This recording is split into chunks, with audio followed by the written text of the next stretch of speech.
Chapter 1. If you don't like the rules of the game, play it, win it, change it. Emperor Dax Atreides. It was late. It was hot. It was humid. This was Dune, desert planet, sole provider of the spice melange, thus the center of the universe. The Reverend Mother in commando uniform walked into the compound, unchallenged. She snorted in disgust, so much for security on a planet that housed House Harkonnen. She headed for the desert exhibit and stared. It was a true attempt at reconstructing the desert of Arrakis. She checked her pack and entered. V. Dax Atreides sat up suddenly and looked around wildly. As he settled his heart rate, he realized that it had been a dream.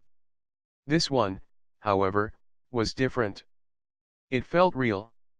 Almost like déjà vu. Of late things around him were changing. He corrected the thought. No, he was changing, which was why he had returned to the siege. He was searching for normalcy. Dax was a member of Mik Siege, located near Arrakis City. Of course, near was a relative term. It normally took a worm ride to get just to the edge of the city. Dune was a desert planet and pulsated to the laws of nature, intensely hot days and extremely cold nights. Of late that seemed to be changing, like him, like tonight. It was hot and Dax couldn't sleep, and the dream now had him wide awake. He finally got off his sleeping mat and removed the soaking wet shirt that he had been wearing and replaced it with a dry one. With the remnants of the dream lingering in his mind, he left his sleeping quarters. Dax loved his people, his home world and desert life, but he was also Atreides, descended from Paul Muad'Dib. Every now and then, though, some radical would remind him that he was not native. It was sad that after 22,000 years of living, breathing, loving and breeding on Arrakis, that some people still didn't accept his family. It really didn't matter. He was Fremen, and that was all Shai-Hulud had ordained. Unprotected by a still suit, Dad would have a fit, he thought. He stepped outside. It was silent as only the desert could be. Everyone was asleep, but for the camouflage security and the night creatures of the wilderness. He walked through the siege, but for some concessions to technology like communicators, AVU, and computers, an ancient one could have walked the compound and felt right at home. The siege was a semi-permanent sanctuary, as the Fremen prided themselves on their ability to pick up, relocate and continue life as if nothing had interrupted their routine. Drawn to the desert and fascinated by the giant worms that lived there, as was any Fremen worth his water, he headed for a lookout just outside of the perimeter of the siege and climbed the highest peak in the area.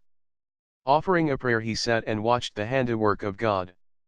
Suddenly a vision popped into his head. Amaso, his twin, was in uniform. Where in the name of Muad'Dib had that come from? Amaso was no longer in the armed forces, or so he claimed, but who knew with him? He was a bundle of energy with no outlet. At least none that Dax found constructive. The two were identical in physical appearance only. It would not be unlike Amaso to lie about his decommission, or actually be decommissioned and be out on some black ops. The vision persisted. A woman was with him, in full attack mode. She was grabbed from behind, and automatically knelt, dragging her assailant over her shoulder, landing him on the ground. She positioned herself to plunge her knife into him. Just as quickly as it had cranked up, her adrenaline rush slowed down and the bloodlust receded. She whipped round. Emram. Oh God, Emram. I could have killed you. What is the matter with you? She yelled. Dax didn't like this. Not one bit. His brow furrowed as he concentrated on the vision, but the more he focused, the fuzzier the image became. His thoughts were interrupted as a nighthawk swooped before him and soon emerged with a meal. As he watched the hawk, he observed worm sign. A worm. The Great Maker. Shai-Hulud. All names uttered in awe of the Leviathan that controlled the planet. Humans depended on spice, but the worm controlled the spice. The spice existed because of the worm. If the worm were to cease to exist, then so would the spice. To Fremen, Shai-Hulud controlled their world, it was God. It was a magnificent creature to behold. Only the small ones approximately 20 meters long could be found near civilization, but the deep desert, that is where the mammoths lived. Fiercely territorial, there was only one time that anyone could recall when they had come together, that was the night Paul Muad'Dib took the water of life. It was said that every worm carried a pearl of conscience of Leto Atreides II, son of Muad'Dib, also known as the Tyrant. And there it was in the pale moonlight of the first moon, worm sign. This was not the first time. Recently, it seemed that each occasion he ventured out there was worm sign. This night proved to be different as one actually revealed itself. It was all at once terrifying and mystifying. The giant of the desert reared up and roared, blasting him with the essence of the spice. It was 5. Truly an awesome sight. In the grey of the night the moonlight danced on the rings of the worm as it appeared to the young man. At first panicked, worms were known to devour humans. Dax eventually calmed down and studied the magnificent creature before him. He stood and paid homage to the desert being. "Your servant always, Shai-Hulud," he said. The worm nodded and left. That was it, the worm appeared, he bowed and the encounter was over. He settled back and breathed deeply the scent of the spice, which lingered in its wake. There was more to this he was sure, but he let it be, for now. He smiled, all was right in his world. Muad'Dib would reveal all in time. Shai-Hulud, blessed be his name. Lansard Framework Convention on Climate Change. The convention and its Kaishan Protocol. This convention was opened for signature at the Landsraad Conference on Environment and Development held in Kaishan, and has been ratified by over 170 planets. The convention's principal policy-making body is the Conference of the Parties, which is supported by a number of subsidiary bodies and working groups and which often calls on the Interplanetarial Panel on Climate Change, IPCC, for scientific and technical advice. The convention is supported by the Climate Change Secretariat, which is based on Solusa Secundus. The convention has the objective of stabilizing greenhouse gas concentrations at a safe level within an acceptable time frame. It contains a series of commitments, requiring all parties to develop inventories of greenhouse gas emissions, to formulate programs to mitigate climate change, and to promote technologies, practices, and processes that control, reduce or prevent emissions in all relevant sectors, including transport. The convention also requires that members, individually or jointly, return greenhouse gas emissions to their pre-Butlerian-Jihad levels by the end of the next century, although this is expressed as a general aim rather than a binding commitment. A solitary silhouette occupied the official business chambers of the Empress. This latest report from the Conference of the Parties of the Landsraad would have far-reaching repercussions if they proved correct. She placed the report down and wondered at the implications for Dune and its worms. Duncan Idaho popped his head into the office. "Arista, you cannot do all in one day. Come to bed." The Empress stood and did as her husband ordered. 6. Spice wine was a potent intoxicant and Amaso Atreides liked it. With a goblet in one hand and a woman in another, he and his friends celebrated life. Drunk and disorderly. Always in custody. Me friends and me family. All man fed up with me. 'Cause I'm drunk and disorderly. Every weekend I into jail. Drunk and disorderly. Nobody to stand me bail. His mother liked Dax and he liked wine, women, and song. It was late. It was hot. It was humid. Arista Atreides, mother, wife, empress, couldn't sleep and she tossed and turned. Finally she got out of the bed and stood at the window to look out at the desert, just looked. Duncan felt her move. He watched her for a moment at the window. "Arista, what's wrong?" She sighed and turned to answer him. "The naming of the heir to the throne is not a trivial matter, but somehow I sense the naming of my heir carries more importance than normal. Having twins doesn't help either." He joined her at the window. "Listen. You are not going to pick one of them tonight, are you? She chuckled. No. Oh good. He joked. You have time. Let events unfold, the boys will tell you who it is to be. Duncan. She admonished, do you not think that they have already spoken? Maybe. Maybe not. He replied. They are young. Let them become men before you choose. Let them sow their wild oats. You think that is all it is? She clung to the hope wild oats. Yes I do. He insisted. Now come back to bed. It's too hot to sleep. She complained. 7. Who said anything about sleep? He retorted. The Lady Alexei, Bene Gesserit had been bred for one purpose. She knew the purpose as did all around her. She was to be the Kwisatz Haderach, the one who is supposed to be able to be everywhere at once. From the day of her birth this had been her destiny. She was at the stage where her tutors were preparing her to take the water of life, the toxic byproduct of a drowned sandworm of Dune. The agony, as it was unofficially referred to, would awaken her to dull conscience. Caladan was a beautiful planet even if it was under the occupation of the Tleligzug. She was usually given 2 days in every 6 months to herself, this time she headed south. Her contacts in the tropical zone had been well forged and she arrived on one of the tiny islands, jumped into the transport that was waiting for her and headed northeast towards a 605-acre property located near the community of Auxiliary Leon, population 1,200. The estate had been part of a large sugar estate about 1,000 years before, and the ruins of the sugar era still present were to provide a base camp for her.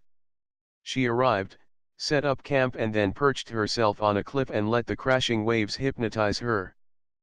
Thoughts drifted as it usually did to her future. Alexei had never questioned her place in the universe or her role in the plans of the GB.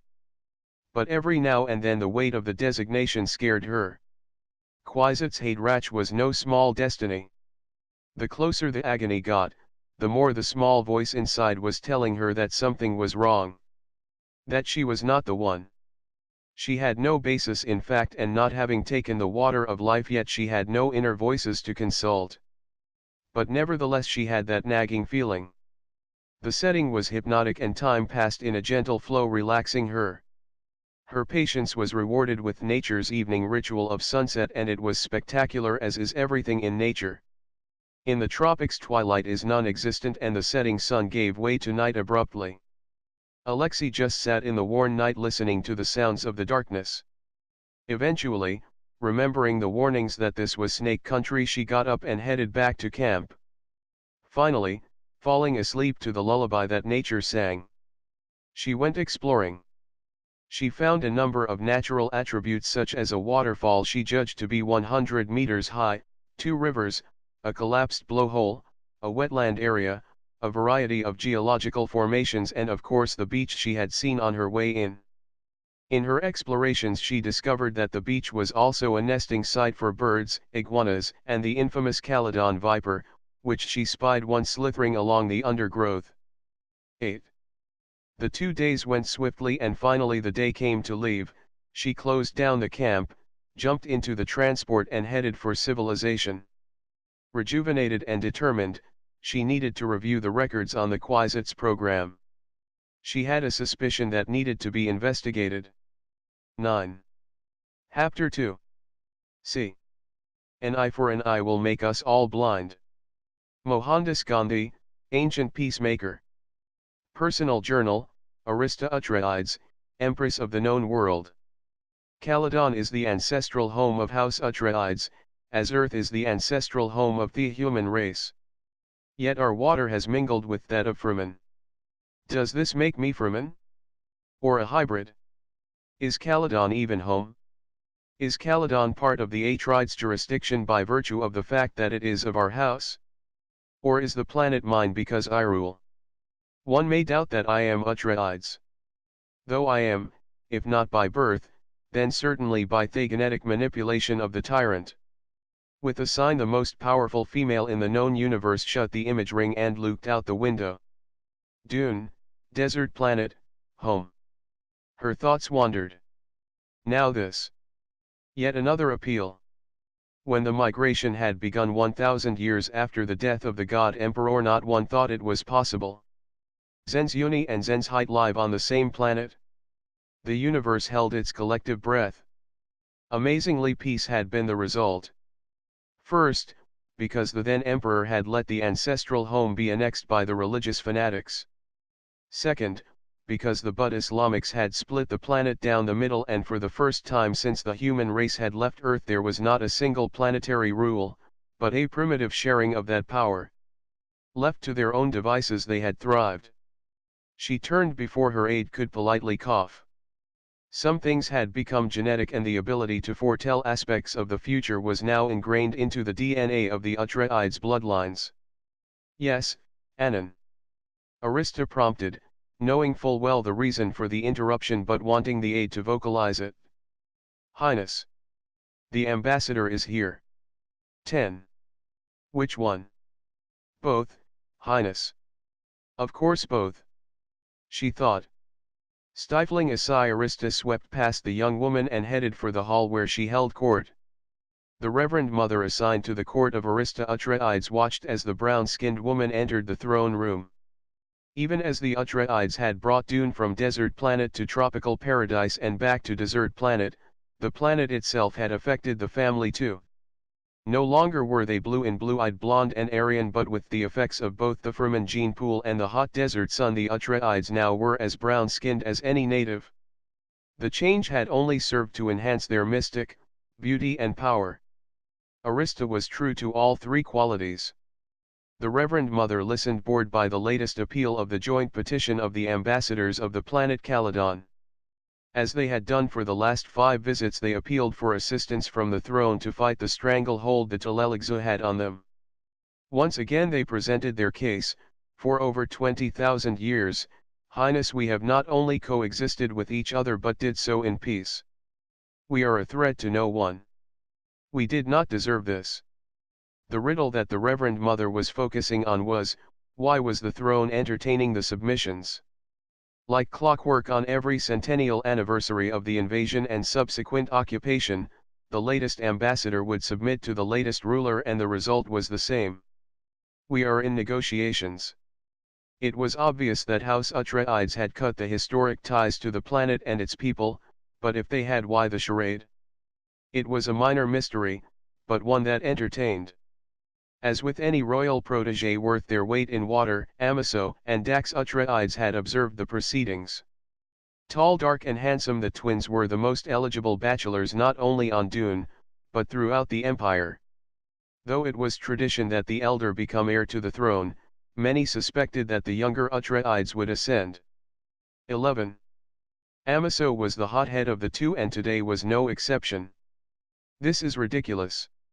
He raged back in their quarters. Dax watched. He was used to his brother's ranting. The Tleligzu cannot be allowed to continue to squat on Caladan. He raged. I can't understand Mother's reluctance to intervene. After all, it is our ancestral home. And as the Prince of Caladan, you cannot allow this to happen. Dax teased. What is your stake in this, Amiso? I thought that you had stopped going there. His brother mumbled a response. Amiso. Dax drawled. Come on, cough up. I maintain a residence there. Dax was confused. Residence. A summer home. Amiso snapped. And that's enough for you to go off like this? He snorted. For God's sake. We have been Firmin longer than Caladonian. Amiso sighed. Focus, Dax. It's the principle of the matter. Caladan is the ancestral home of House Atreides. That alone should have been enough at the time of the invasion to get involved.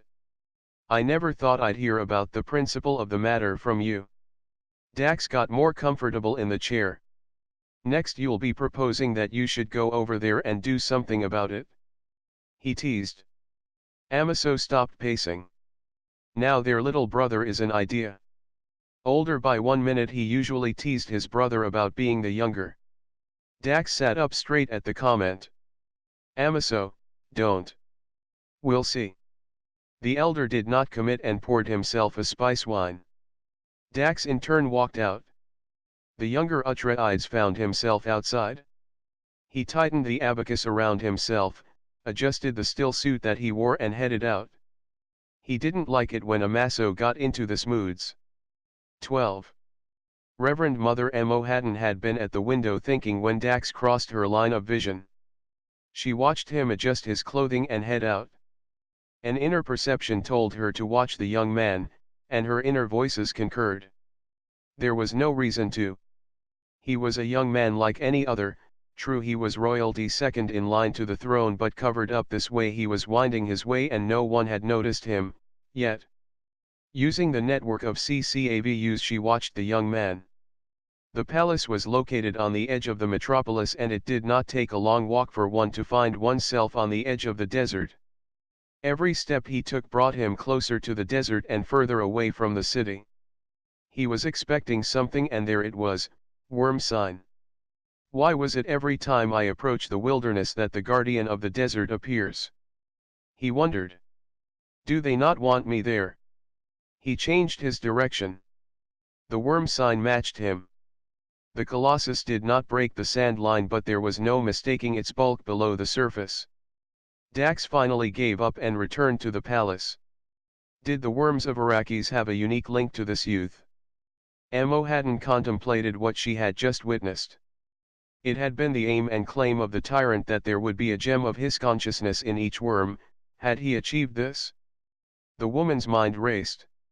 She had been hearing murmurs that one of the twins seemed to be manifesting powers with the worms. Was it Dax? This bore investigation. 13. Chapter 3. C. Memory never recaptures reality. Memory reconstructs. All reconstructions change the original, becoming external frames of reference that inevitably fall short. Mentat Handbook. The Kwisatz Mother Pharaoh swept down the hall of the ancestral home of House Atreides. She was on a mission. One would think that after eons of this jihad being in place on Caladan that the sisterhood would have found a way to get her and the new Kwisatz Haderach project off the planet. Since the emergence of the new sisterhood that had evolved from the merging of the Bene Gesserit and the honored Matres, things just were not the same, or so her memories kept telling her. She entered the training room and watched silently. It never failed to amaze her, though she kept the wonder to herself, at how this child seemed to be a clone of the Lady Jessica Atreides. At 20 years of age, this young woman carried the hope of the Bene Gesserit on her shoulders. Could she be the one? Could Acolyte Alexei be the re-engineered Kwisatz Haderach? Having lost complete control of the program by the one act of Lady Jessica, and the millennia and a half that followed under the control of the God Emperor, the sisterhood decided to try again. This time with a fundamental difference: a female. Men had proved to be unpredictable and uncontrollable. Hence, Alexei. Farah sensed the exact moment that the acolyte stopped concentrating on the lesson. She's watching me, she thought. Alexei noticed the moment that the Reverend Mother had walked into the room, as had her tutors. With the discipline instilled in all, they had ignored Farah. She had come to observe, not interrupt. But Alexei was still in training and her mind wandered. They thought that she didn't know, but she did. They thought that she was the one, but she was not. What they had yet to compute was that she was the mother to the Kwisatz Haderach and not the Kwisatz Haderach. In a way it was amusing, well, amazing really, that the Reverend Mothers had not come to the same conclusion.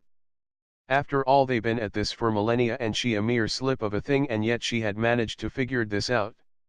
Why not them? 14. I am not the Kwisatz Haderach, she thought. She wanted to stop there and then and do a jig. It was a bit much to be considered to be the Kwisatz Haderach. She dodged the hunter-seeker, spun on the spot, the neutralized it with lightning speed and accuracy. Her train of thought continued, having seen what a super being could do. Kwisatz Haderach, the one who could be in more than one place. Why, oh why are we doing this again? The battle machine was next. The evil tower was a collection of swords, darts, needles and any other item of destruction that could be attached. She moved in. What we need is new Atreides DNA. They have always been the key to the program. Her attention sharpened when a dart hit her on her forearm. The instructor clucked. Focus, Alexei. She grimaced and continued both her line of thought and the exercise. We have plenty of samples of the great houses in stock, but the Atreides batch is no longer viable. Even I know that. Of course, this is assuming that the genetics classes were accurate. She moved in on the battle apparatus, her thoughts still elsewhere. Do I tell them that I know? She sneaked a glance at Farah. Nah. This one I keep to myself. Let's see how long it takes them to catch up with me. She sniggered. Even as I carry a strong resemblance to the Lady Jessica, I am just as capable, maybe even more so, of keeping to the mission this time, produce a girl. I can do that. I would give them daughter that Lady Jessica did not. She disarmed the device.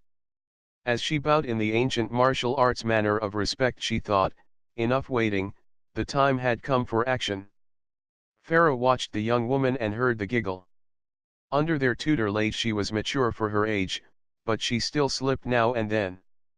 The program was at a crucial juncture, they needed to get off this planet. Alexei needed to be on Dune, she needed to be exposed to palace culture as well as planet itself. She turned on her heel and glided out with one thought on her mind.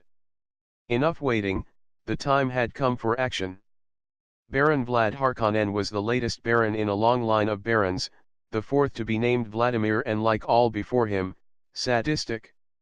Nicknamed Vlad by his mother as he reminded her of their ancestor Vlad the Impaler, he ruled his planet with absolute power, and as any mentat could point out, the inevitable happened. The absolute power corrupted absolutely. 15. Vlad was the perfect killing instrument. He was charming, even seductive at times, abilities that soothed potential victims, allowing him to strike with deadly accuracy. Now he sat facing the Prince Raman Corrion, descendant of Shaddam IV, former Emperor of the Universe, over an AVU. Both men were tall, but Vlad outweighed Raman by a minimum of 20 kilos. That was not the only area where he outmatched the prince. Raman had one burning ambition, which gave him tunnel vision. The aspiration was not much different to all who had gone before, the reascension of House Harkonnen to the throne. He would lie with the devil to get it? What Raman did not realize was that he had done just that. Vlad did not like communicating over scrambled channels. Anything that could be scrambled could be unscrambled, but in this he had no choice, the stakes were high. He was about to play the game of his life, and he would need all his patience and savoir-faire to succeed. Then we are in agreement. Raman replied. Indeed. My liaison shall approach Amaso and we shall fund his war effort. Liberation. Raman chuckled the correction. Of course. Liberation. Vlad grinned. The resident representative of the Bene Gesserit, Reverend Mother Mohaden, now found herself before the Empress of the known universe. Arista Atreides had all senses on high alert. She had no need of truth-sayers, this she could handle. It was not often that the Bene Gesserit came forward with a request, much less in the open like this. Highness. Mohaden addressed the throne. The Bene Gesserit repeats its request for an evacuation of the sisterhood from the planet Caledon. Repeats. Arista gave a mental chuckle. The last request was 2029 years ago. What had changed? She gave the standard reply. We are in negotiations. Of course, space may be found at the table for one more interested party. She studied Mohaden but perceived no change. To ease the arrival of your negotiator, how many are involved? Mohaden had expected the standard negotiations response, but the question was not part of the rhythm. She in turn repeated Gesserit propaganda. 1 million, Highness. Arista did the math as the hall gasped. The last count by Telelixu revealed a population of 230 million inhabitants. Of course the numbers were wrong. Every census ever 16 taken of humanity had never been accurate. But using the official numbers, Arista projected that the sisterhood numbers were more like 10 million. Again, why now? Amo hadn't watched as the Empress scratched an itch. To the untrained, that is what it seemed like. To her it read: "You may evacuate the 10 million of your sisters, but to Wallach 9 and nowhere else." Arista watched as the hand-signaled message registered. Now, with 10 million Bene Gesserit on an attempted secret exodus, she would watch to see what secret floated to light. Amo hadn't bowed in reply to both the public statement and the private order. The place was a dump, and Amaso liked it like that. It was filled with people that society had no use for, and they in turn didn't care. It was the last place anyone would look for him, and frankly he did not want to be found. Not just yet. He was still stinging over the lack of action regarding Caledon. He was drinking alone. Not the thing to do, he admitted to himself, but if he had to wait for company he'd never get a drink. "I still say that Caledon has been occupied and not liberated," he stated to the waiter who was attending to him. "Yes, my lord," the man said and fled. So much for anonymity. Well, it is. Amaso insisted to the vacated space. The Teleligzu went in there saying that there was need to save the souls, and, what, 1,000? 2,000 years later they are still there. He downed the wine and signaled for more. "I say, liberate the homeland." "Barkeep." A stranger walked up to the table. "May I join you, lord?"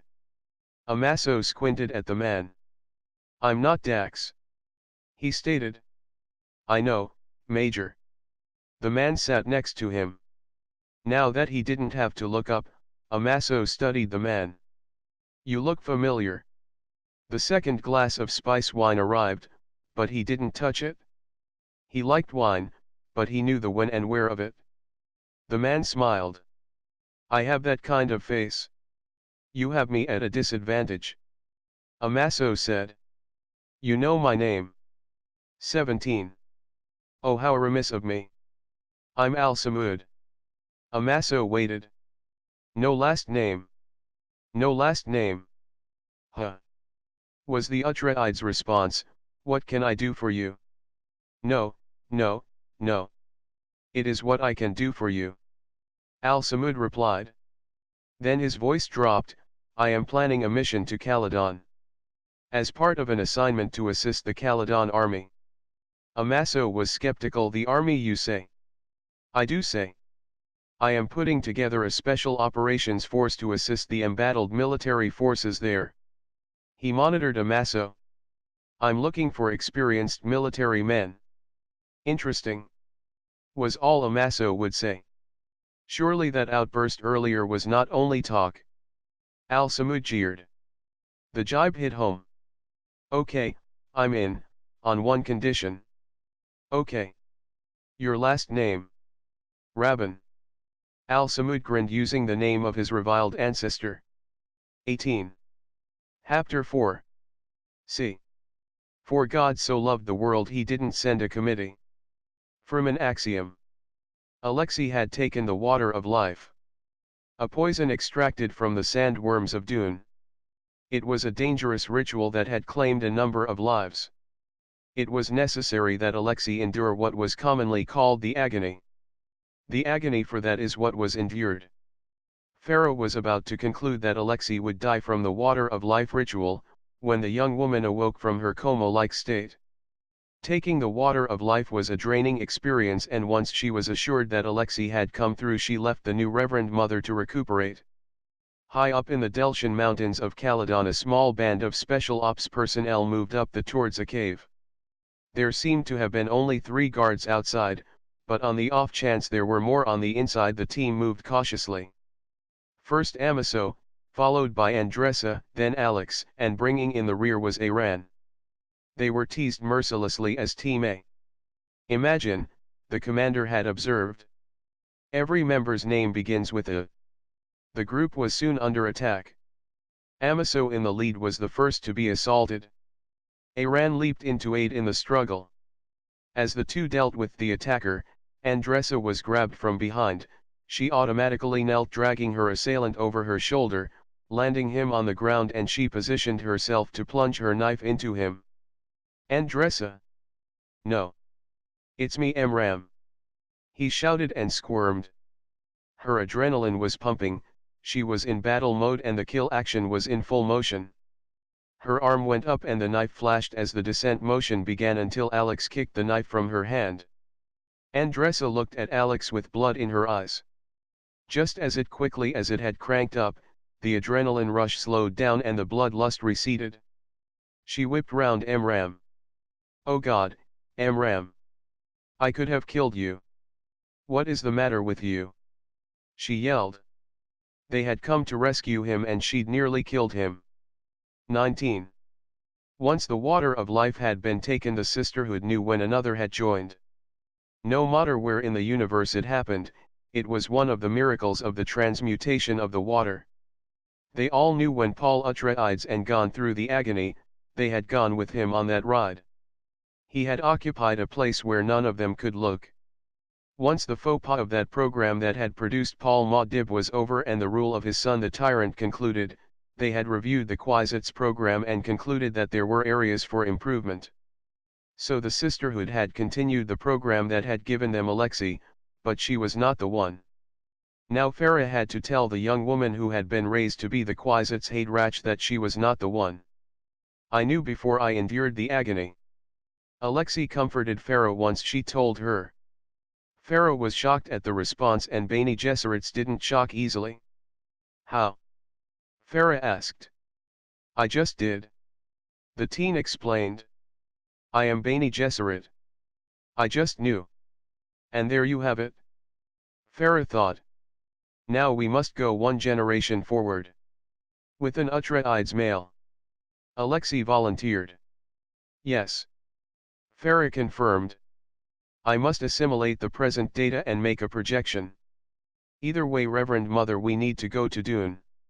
"Indeed we do." On that note the two parted. Farah shivered. Alexei seemed to be more than a Jessica look-alike. The Kwisatz program seemed to be entering a key phase. Valsin was a forager and a hermit. He was middle-aged, as the spice extended life expectancy that made him about 250 years old. To look at, he was a typical Fremen, tall, slim, fit. There was not water fat on this man, with the standard blue in blue eyes set against a smooth ebony skin. He just happened to take Fremen independence to the logical conclusion, and he had become a hermit. Fremen respected that and left Vaclin to his own devices. As evening turned into night, he emerged to see what treasures the desert had left for him. Wrapped in his abacas and with still suit firmly in place, he set out. 20. Even through the nosepiece he could smell it. Something was dead. He climbed the dune to find out what, and the closer to the crest he got, the worse the smell became. Finally he reached the top. It was a giant sandworm, and it was not dead yet. Valsin stood transfixed as the worm groaned in agony. What had caused this? A sick worm? Who had ever heard of such? The skin looked cancerous, all puffed and oozing a thick sticky liquid. The pus is what stank up the surrounds. As Valsin stood there helpless, the worm died. Relieved that the creature's agony was over, he turned and headed the way he had come. In the privacy of her chambers, Mohaden reviewed the data crystal. "I have double-checked the findings myself," Farah reported. "There can be no doubt. Alexei is not the one and must now be mated to an Atreides." She changed topic. "As all the universe knows, the negotiations will go nowhere. The time has come to relocate the breeding program." Mohaden had no doubt of the findings. Farah was not only a Bene Gesserit Reverend Mother, she was the coordinator of the Kwisatz program and a formidable mentat. No, she had no doubt that the conclusions were accurate. What gave the ambassador pause was the proposed strategy. Introduce the Atreides bloodline, again. A wild card at any time. She shut down the crystal, opened a new one, and began her report to the Mother Superior. The mass movement of the sisterhood would be a dangerous mission. The Delshan mountain range. "Where is Zor?" Alex demanded. "Here. Amaso picked up what looked like the remains of a rag doll. Zor. Alex asked. Yeah, it's me. Why'd you attack us? Amaso demanded. Why not? Amram demanded. We didn't know what was going on out there and it was a chance of maybe escaping. 21. So much for that thought. Alex said. Before life gets complicated. I think we should leave. Andressa said. Amram winked at her. Oh, my goodness. The High Command sent Andressa. You nervous already? She countered. And why would I be nervous? 'Cause I nearly killed you. But you didn't, you wouldn't, you couldn't. He grinned at her as they moved out of the cave toward the point where they had hidden their vehicle. Then the earthquake struck. Mentat logic dictates that to successfully hide anything, it must be done in the open. Based on that premise, Reverend Mothers Farah and Alexei disguised as Bud Islamic pilgrims boarded a Highliner. Their destination was New Mecca via Arrakis. 5,000 years ago a planet that fitted the description of Earth had been discovered. Not caring if it really was the historic planet, the peoples of the universe had embraced the concept that the ancestral home had been found. There had been a groundswell to call it terra firma, and so it became. The places on the planet carried the names of ancient Earth, but somehow new kept popping in. And so it was that Farah and Alexei tickets indicated that they were headed for New Mecca on terra firma. The Delshan mountain range.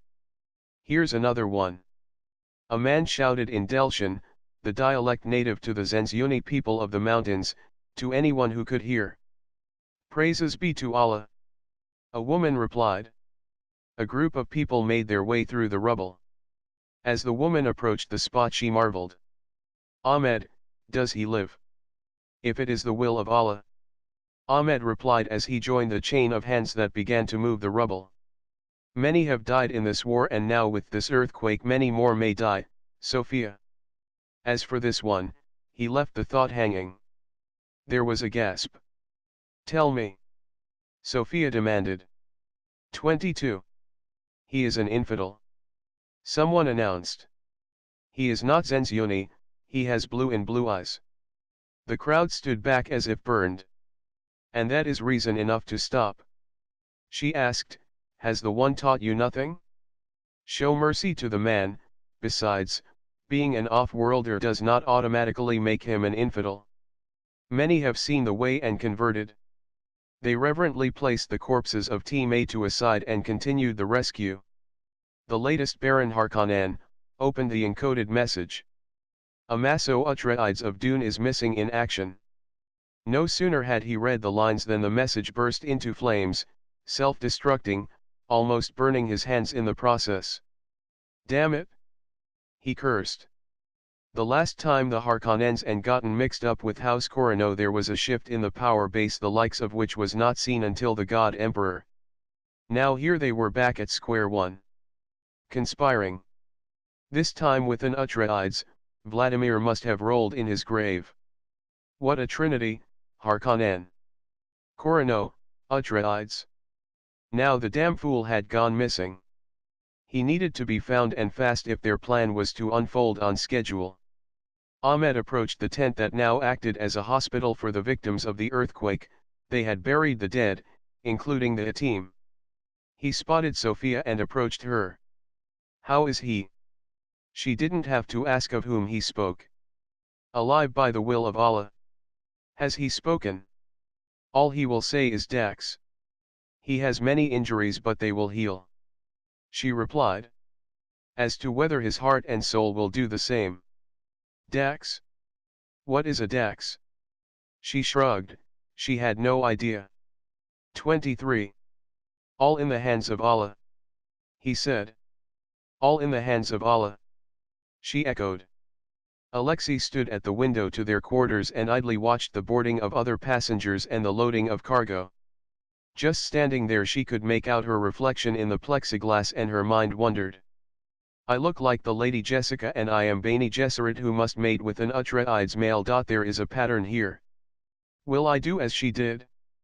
Will I love this man choose for me and disobey my orders to have a female? Do I have a say in this, or is it all preordained? She rested her head against the cool window. Her thoughts burned. Great Mother, I hope I'm not to be the bound concubine to some 6-year-old that I must wait upon. Or worse, a 100-year-old. Reverend Mother Farah has not told me the details, only that it must be and that I am to produce a girl child. She was beginning to become agitated at the thought of the unforeseen future. She recited the literary against fear. When that didn't seem to achieve the calm she sought, she tried an even more ancient entreaty. Great Mother, she prayed, make me an instrument of thy peace. Where there is hatred, let me sow love. Where there is injury, pardon. Where there is doubt, faith. Where there is despair, hope. Where there is darkness, light. Where there is sadness, joy. Farah rejoined her and found a calm, cool and collected Reverend Mother. 24. Chapter 5. See, life is short, art long, opportunity fleeting, experience treacherous, judgment difficult. Hippocrates, 460 to 370 BC, Greek physician. He'd had another vivid dream. This time he remembered every detail in color. The Baron Harkonnen had declared a holiday and all were expected to attend, unveiling, noble and slave alike. Positioned in an advantageous point, the statue of the old Baron would keep an eye on all. 6 hours of speeches later, all vaulting the Baron, the statue was exposed for the world to see. While he still remembered, he needed to record it. He reached for his PDA. The planning of an exodus of any scale is a daunting affair. The planning in secret borders on the impossible. As plans proceeded, the first to have been plucked were the Kwisatz Mother Farah and the new Reverend Mother Alexei. They arrived on Arrakis despite the orders of the Empress and prepared to pay the price for the disobedience. Leaving Alexei to another Reverend Mother, Farah met with Mohaddon. You are sure of the reincarnation theory? Farah questioned and then answered her own question. Of course you are sure. How sure can one be of a theory that has not been tested? Mohaddon responded. A hypothesis that states one day the genetic reincarnation of Paul Atreides will be produced. Sounds more like the ramblings of a religious zealot to me. Farah was skeptical. There are indications of out-of-the-ordinary ability in the younger. Mohaddon related what she had observed between Dax and the sandworm. We will need to investigate this more. Farah stated. Undoubtedly. Mohaddon agreed. You have the latest database on the Kwisatz program. Farah handed over the data disk. Mother Superior concurs. She must mate with an Atreides male. 25. Amaso. Mohaddon inquired. Who has not been seen in weeks? Assuming that the theory proves to be proven, then Dax. Farah stated. What do you mean? Not seen in week. Just that. He's gone on a pilgrimage into the desert to dry out. Mohaddon explained. Seeing Farah's puzzlement, she elaborated, the spice is not his only addiction. He likes the byproducts too, in particular the wine. Ah.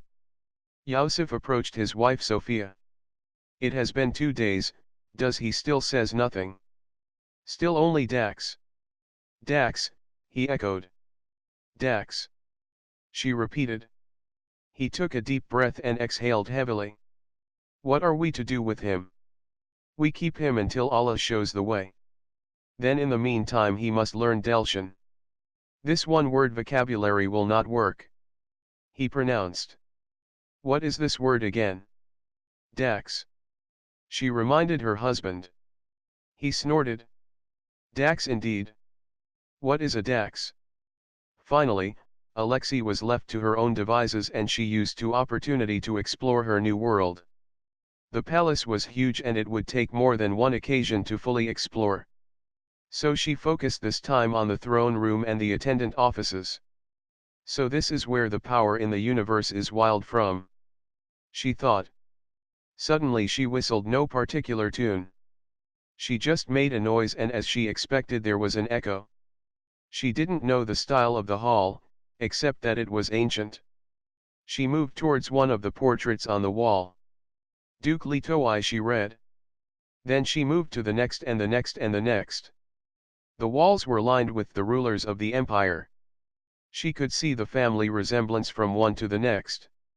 She could even spot the darkening of the 26 skin.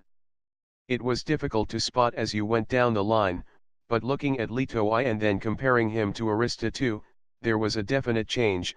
The family had certainly gone from pale to dark. So you are the latest in the long line. Alexei addressed the portrait.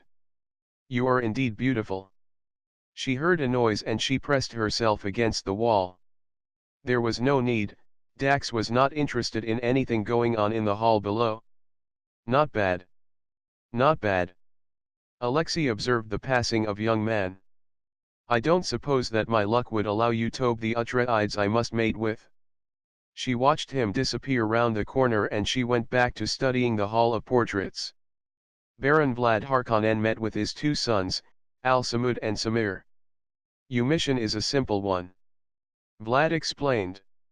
Go to Caledon, find Amaso Atreides. And kill him. Samir finished. Lord no. Vlad chuckled. We need him for other things. We'll need a cover. Al-Samud stated. You will need a cover. His brother said. You are the one who approached him at the bar. Speaking of cover. What of Thalmus? Al-Samud asked. Your brother is on schedule and his cover is intact, he is a trusted member of House Atreides. The next phase is due to take place soon at the Mojave Power Station. Vlad replied. Will these people never learn? Samir said. Apparently not, but that is not your concern. Vlad said. Your concern is to maintain the charade that you are just keeping in touch with your people. Al-Samud gave his brother a smug look. I suggest that we use the story of the Great Flood. The Great Flood. Samir jeered. You have a better idea. Vlad stopped the sibling rivalry before it got too far. You are going into a community that contains religious fanatics. You cannot be serious. Samir told his father. 27. I am. Vlad's tone stopped the debate. Go in as researchers for the Great Flood. The communities of Caledon, even with generations of Bud Islamics, are Anglo with clear eyes. Amaso is black with blue in blue eyes. He will stand out. The statement ended the debate. Dax was distracted, he was obsessing over his dreams. They alone were bad enough, but the verification of his latest was unnerving. He'd had a vision showing him a message from Amaso saying that he had gone to Caledon. He'd just about forgotten the dream when, lo and behold, a message from Amaso had arrived telling him that he had gone off to Caledon. Which unnerved him more, he did not know, the dream or the message. The fact remained, though he was distracted. Farah watched him go by. One did not have to be a reverend mother to realize that the prince was preoccupied. She nodded at Alexei, who was across from her. The young woman nodded back in acknowledgement. Dax was functioning on autopilot, his mind moving from one topic to another. He knew the corridors and as such he let his mind wander. Just how long was he going to cover for Amaso? The official story was that Amaso had gone into the desert on a pilgrimage. But the reality was that he had gone to Caledon. Somehow he'd got secret sponsorship and now Dax was left to deal with the fallout when it came, not if. Functioning on autopilot was not the way of Fremen, such actions got one killed. It was no different in the palace. Except that today Shai-Hulud spared his with a mere collision. Alexei was sent sprawling as the two collided round the corner. Dax returned to reality immediately. Are you all right? Yes, my lord. She replied. You know who I am. He held out his hand to assist her. All know who you are, Lord Dax. She took it and stood. He stared at the beauty before him and was smitten. And your name? Alexei, my lord. She stared him straight in the eye. "Where are you off to?" he inquired. "The hour of Lud is upon us and I was on my way to the chapel," she explained. 28. You are correct. He realized and thought to himself, and the longer I stay here the more water fat and slack I become. She continued to observe him. Most courtiers' women do not look at people so directly. He observed, a unique experience for him. "I venture to say, my lord, that I am not like most women." Pharaoh watched the interplay as Dax escorted Alexei to the chapel. Even with Mohattan investigating strange theories, the time had come to test the young Atreides. They would get to the older soon enough. In the end, the cover story concocted by the Harkonnens was not needed. The leaders of the village were gathered. For the first time since they had settled on this mountain, modern man was walking into their village. A group of infidels had arrived with all the trappings of their world in search of rest. They were military and had been on the move for weeks. They were part of the Caledon Army 10th Mountain Division under the command of Lieutenant Colonel Serena Reltub. They had lost a team in the mountains, and now that the rehabilitation was well underway from the earthquake, they were out searching. Ahmed told the translator of the man they had found after the earthquake and baptized as Asima, for he had amnesia and they had to call him something, but he wasn't there at the moment. They were granted rest until he returned. Of course the village was abuzz. The women tightened their robes about them, the children despite warnings followed the men everywhere. From House Harkonnen, Jidi Prime. 2. Interplanetarial Panel on Climate Change Secretariat, Solusa Secundus. This is to inform you that after reviewing the data, House Harkonnen has concluded that we shall not ratify the treaty for the following. The economy of Jidi Prime would be damaged by the proposed cuts in the emissions, as ratification of the protocol would cost US jobs and damage our industry. 29. May we also point out that it is unfair that none were being made by the minor houses such as House Richard, Xavier Murtayan, Mentat, House Harkonnen. When Amaso had finally spoken, it had been in the standard English language of the imperial court, while the mountain people spoke Delshan. The frustration did not last long, as the call to prayer revealed that the villagers also spoke the ancient Arabic language, as did Amaso. After that, communication was not a problem. If only his memory would return. He'd made friends with the villagers, but with nowhere to go or a remembered place to go, he just stayed put. And so it was that day, that unaware that the Caledon Army 10th Mountain Division was camped in the village, Amaso had gone off with his newfound friend, Ced, who had been called to deliver a baby. It was a chance for Amaso to see the sights. Amaso watched the drama unfold. The husband jumped to his feet as Ced approached the group of men. Yes. He was eager. His wife had gone into labor that morning and he was excited about starting a family. Then he noticed his demeanor. "What?" he demanded. Ced hated this, but the only way to say it is to say it. So he did. "Your wife and your son did not survive." He gulped. "There is nothing that we could do." "I am so sorry." "No." The man wailed and sank to his knees as the other men of the village crowded around him. Amaso had never felt so helpless in his life. The two men left soon after and made their way back. As they walked away, Amaso said, "Charlene and I had wanted children." "Yes." Ced was still distraught over the loss. "And who is Charlene?" "Your wife." Amaso thought for a moment. "I don't know." Now it was his turn to become distressed. Ced soothed him, "It's a sign. Be patient, all will return." The two lapsed into silence all the way back. They entered their village as the third call to prayer was in progress and into the custody of the Lt. Colonel Al-Samud and Samir, who had used forged papers to be assigned to the command, watched as the colonel spoke with the Atreides. 30. Chapter 6. C. Be sincere, be brief, be seated. Franklin Delano Roosevelt, politician. Dax Atreides stood silently as he watched his mother. Arista stopped pacing and turned to her chief of staff. Find him. The man bowed and left. She turned on her son. Is it not enough that I have given you life? That your brother goes off on his own personal jihad? Arista demanded of him. And the royal court wonders as why I do not name my heir. Mother.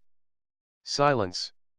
She threw the voice at him, and despite his training, the fury with which she wielded the tool shut him up completely.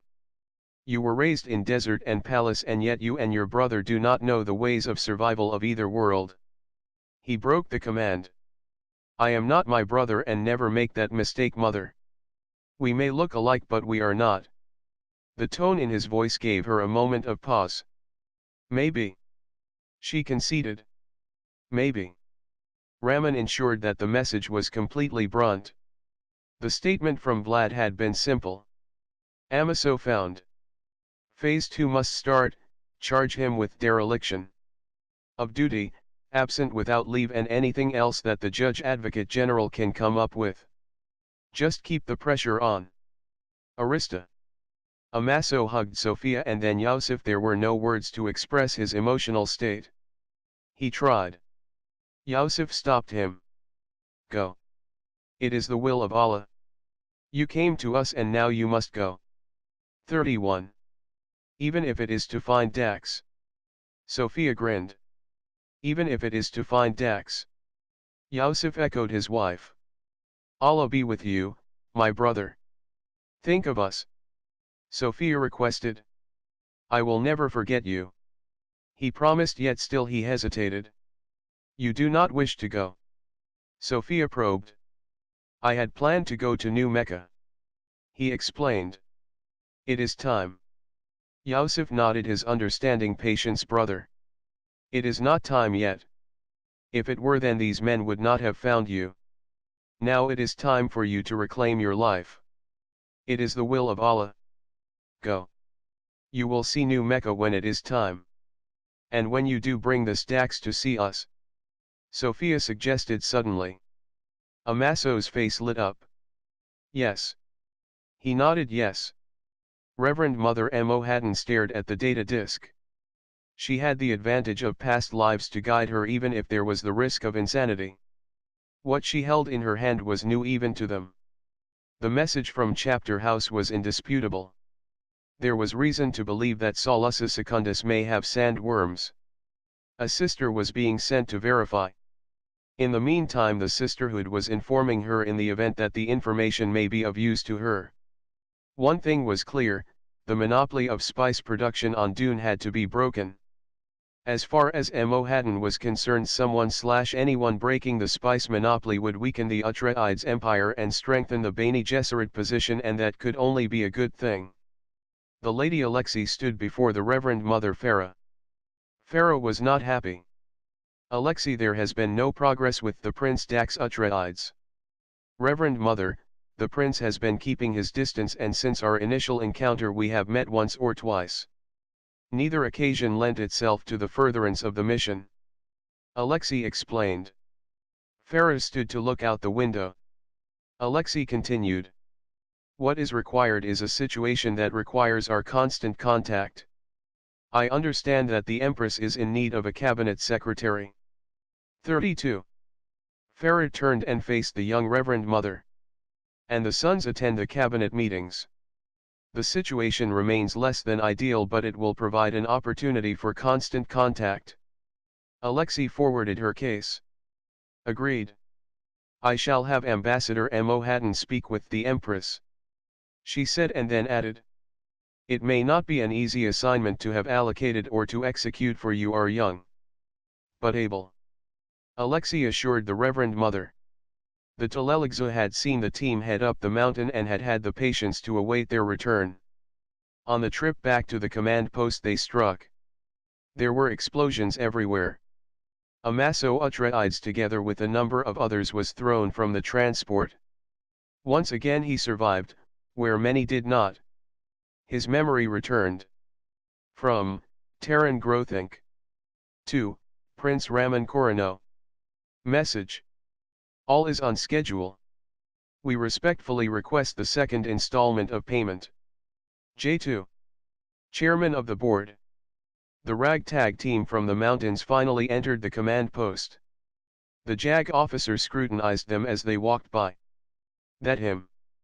Yes, sir. The sergeant replied. The LT. Colonel impeded the passage of Amaso. Major Amaso Atreides. 33. Amaso glanced at the man before him, and who wants to know? The man ignored the statement and continued. Major Amaso Atreides, the Judge Advocate General hereby charges you with the following under the UCMJ. He proceeded to rattle off the list to a stunned major.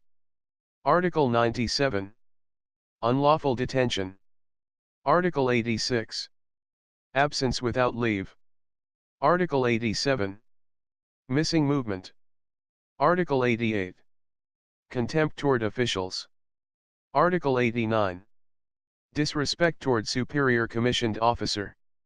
Article 90. Assaulting or willfully disobeying superior commissioned officer. Article 92. Failure to obey order or regulation. Article 98. Non-compliance with procedural rules. Article 108.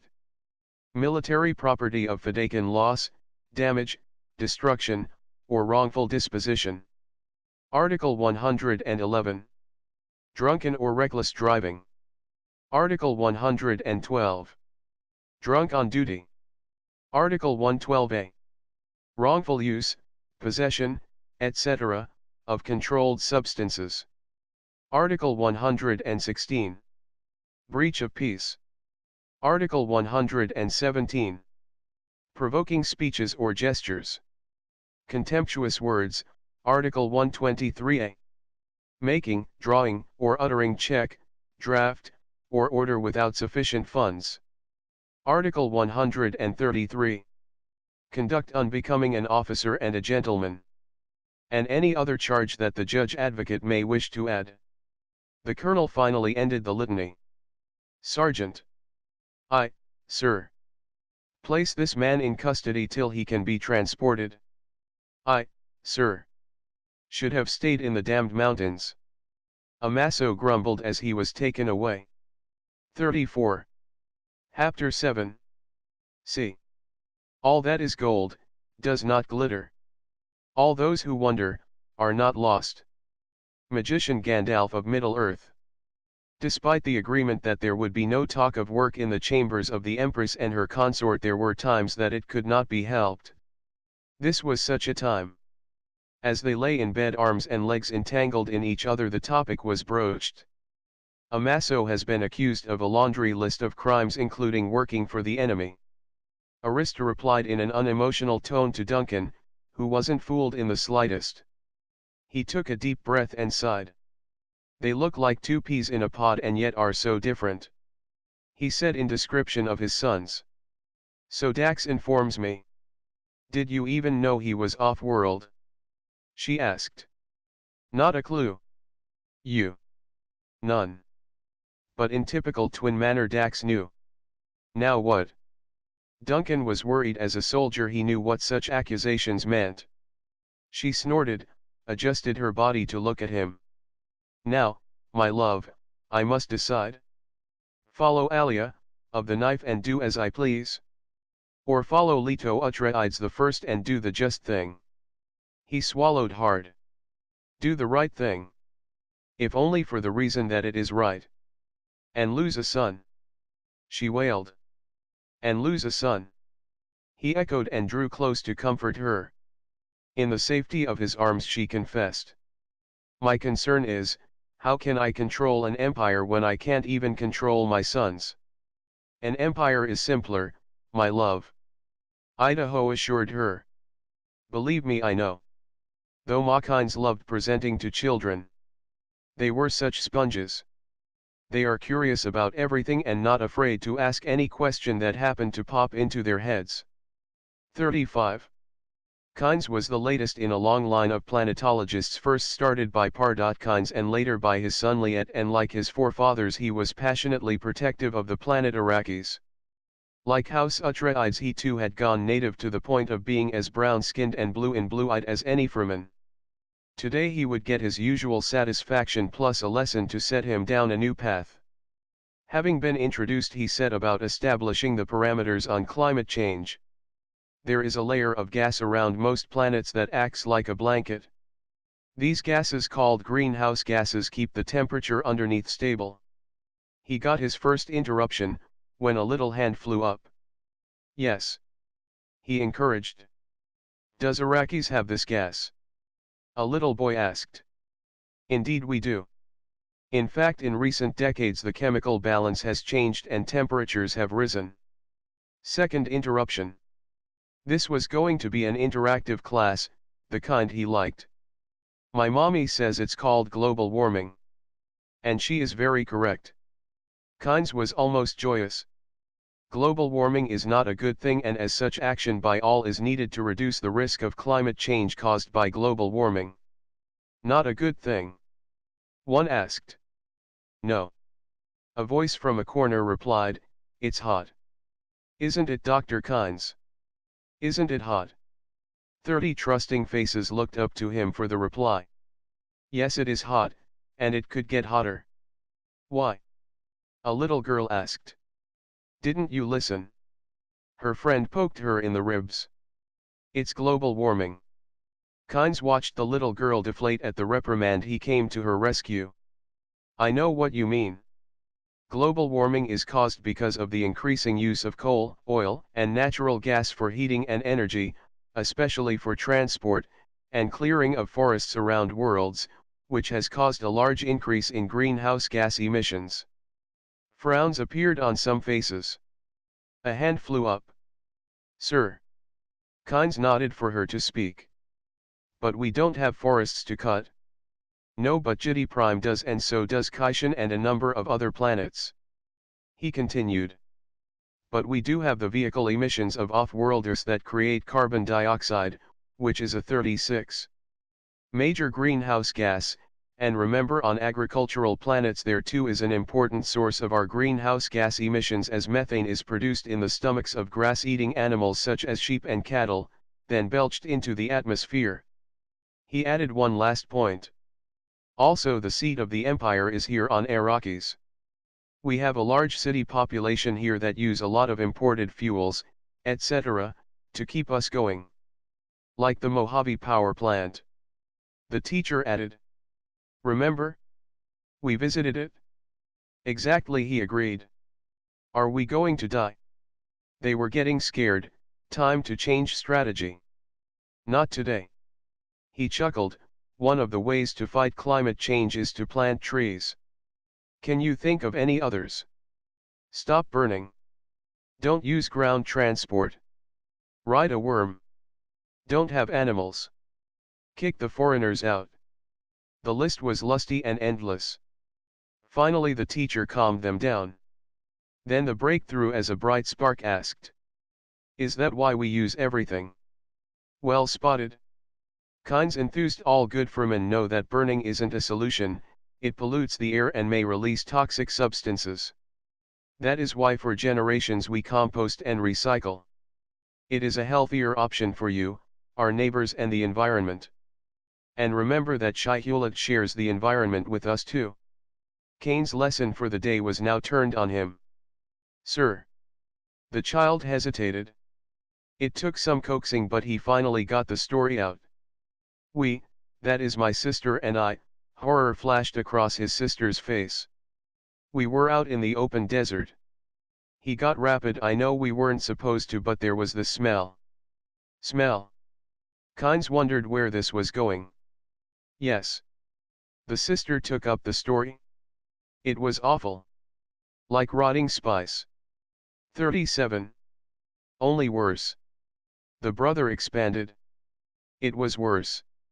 The sister confirmed. It was Shai-Hulud. There, revelation. The class gasped. So did Kynes. Go on. He encouraged. It was sick, very sick. The boy said. It cried a lot. The girl continued sadly, and then it died. Under his dark skin Kyans turned pale. The teacher interjected, "Why did you not say something before?" Tears threatened as the girl replied, "Because we thought we'd get in trouble, we were not supposed to be out there." She sniffed. "Can you show me? Is it still there?" "They came to life, yes. But we don't know if it is still there." Left to Kyans alone, he, the teacher, together with 30 Fremen children would have headed out into the desert.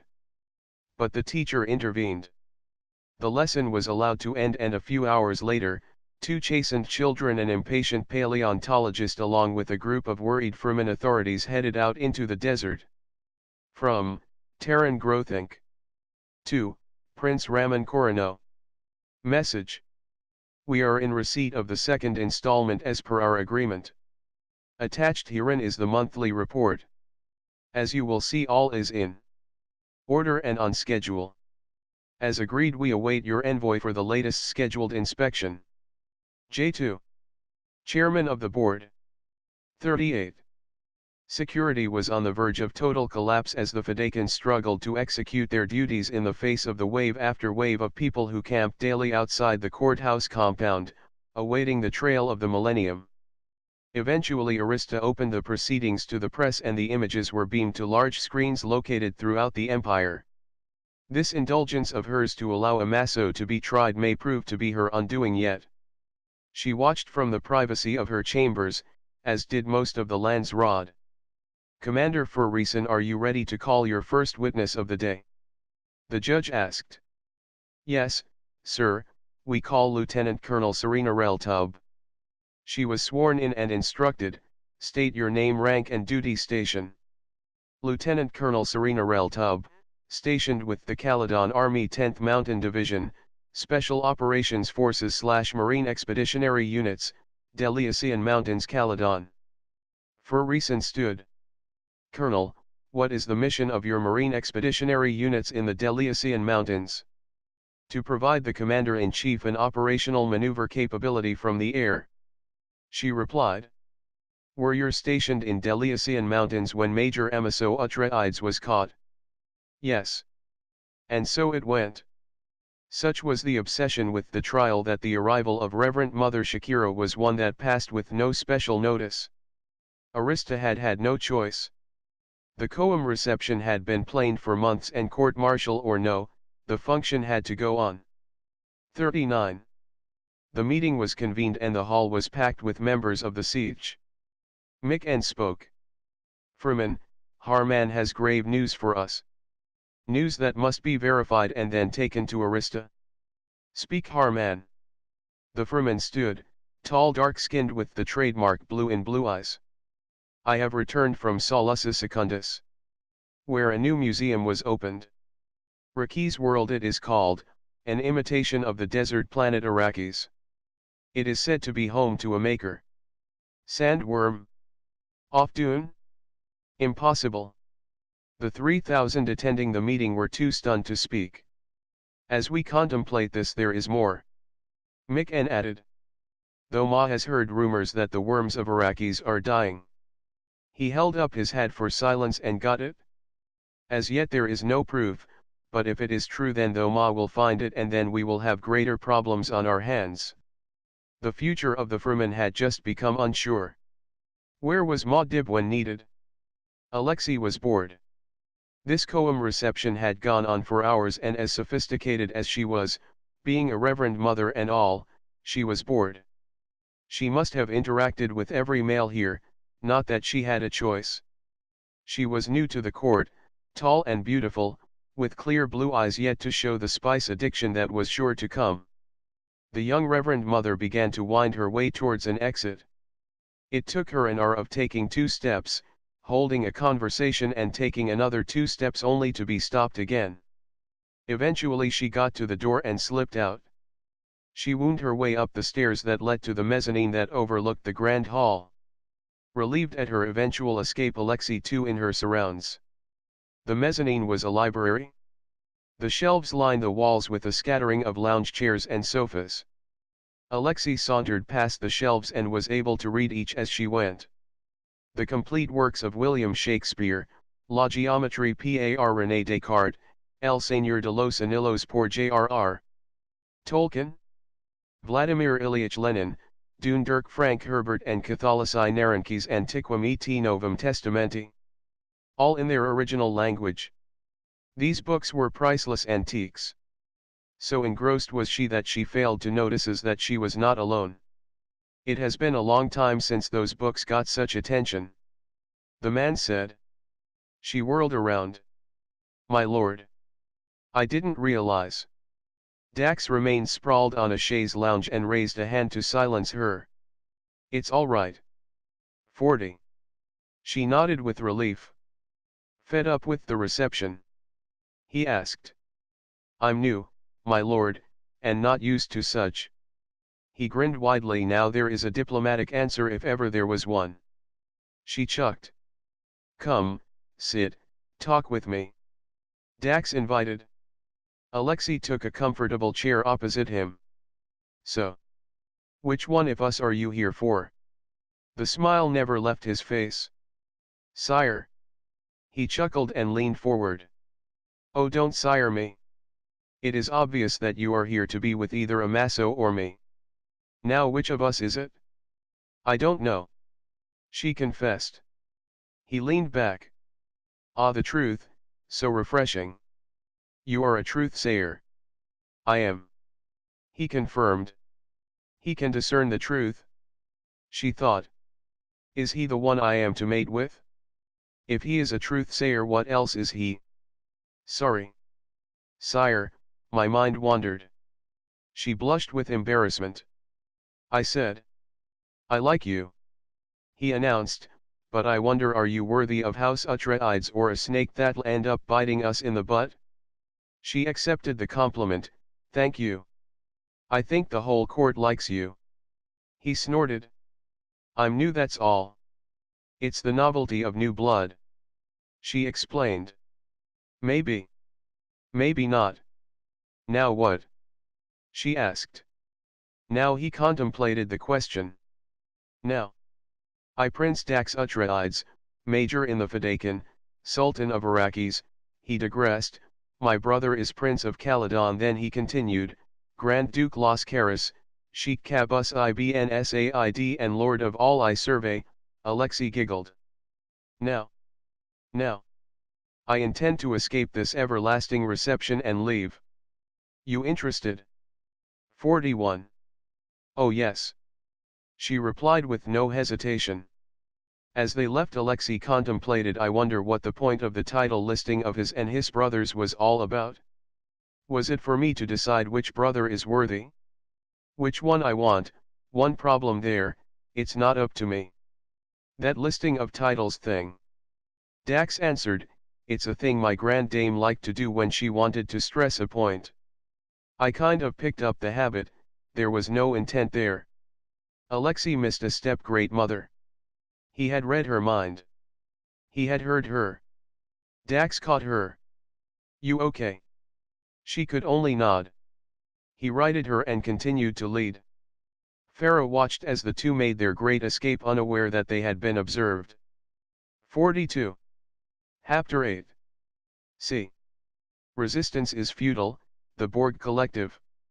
Regular rhythms attracted sandworms. All Fremen knew this, and so the team slipped, dragged, crawled, and walked up to the crest of the sand dune. Finally they got to the top. Kynes stepped forward from the rest of the entourage and found nothing. His disappointment was almost tangible. The desert had been efficient in reclaiming any remains, which might have been. It was there. The boy protested the truth of his story. It was. His sister backed him up. You bring us out here on some pretense. Angia the Nabe was annoyed. It's true. The children looked around wildly for a trace of belief from anyone. They got it from Kynes. I believe them. He said calmly. He targeted the boy. Amohal, can you draw what you saw?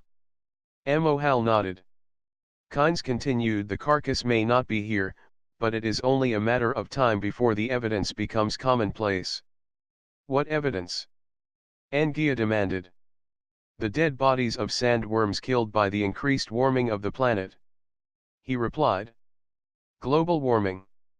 The girl announced. Global warming. Keynes echoed, and on that note they all turned and went back the way they had come. Unknown to them, they had been observed. Valson placed his binoculars down and continued on his own business.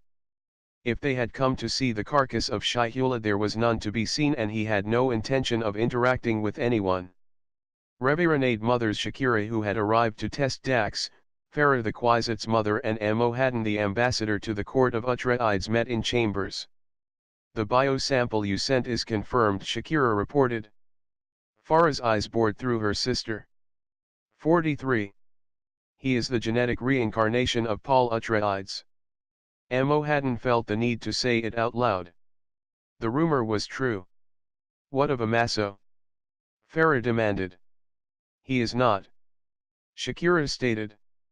Where is Dax? I must test him. At the trial of Amaso. Farah replied. Summon him. Shakira ordered. It was another sweltering night.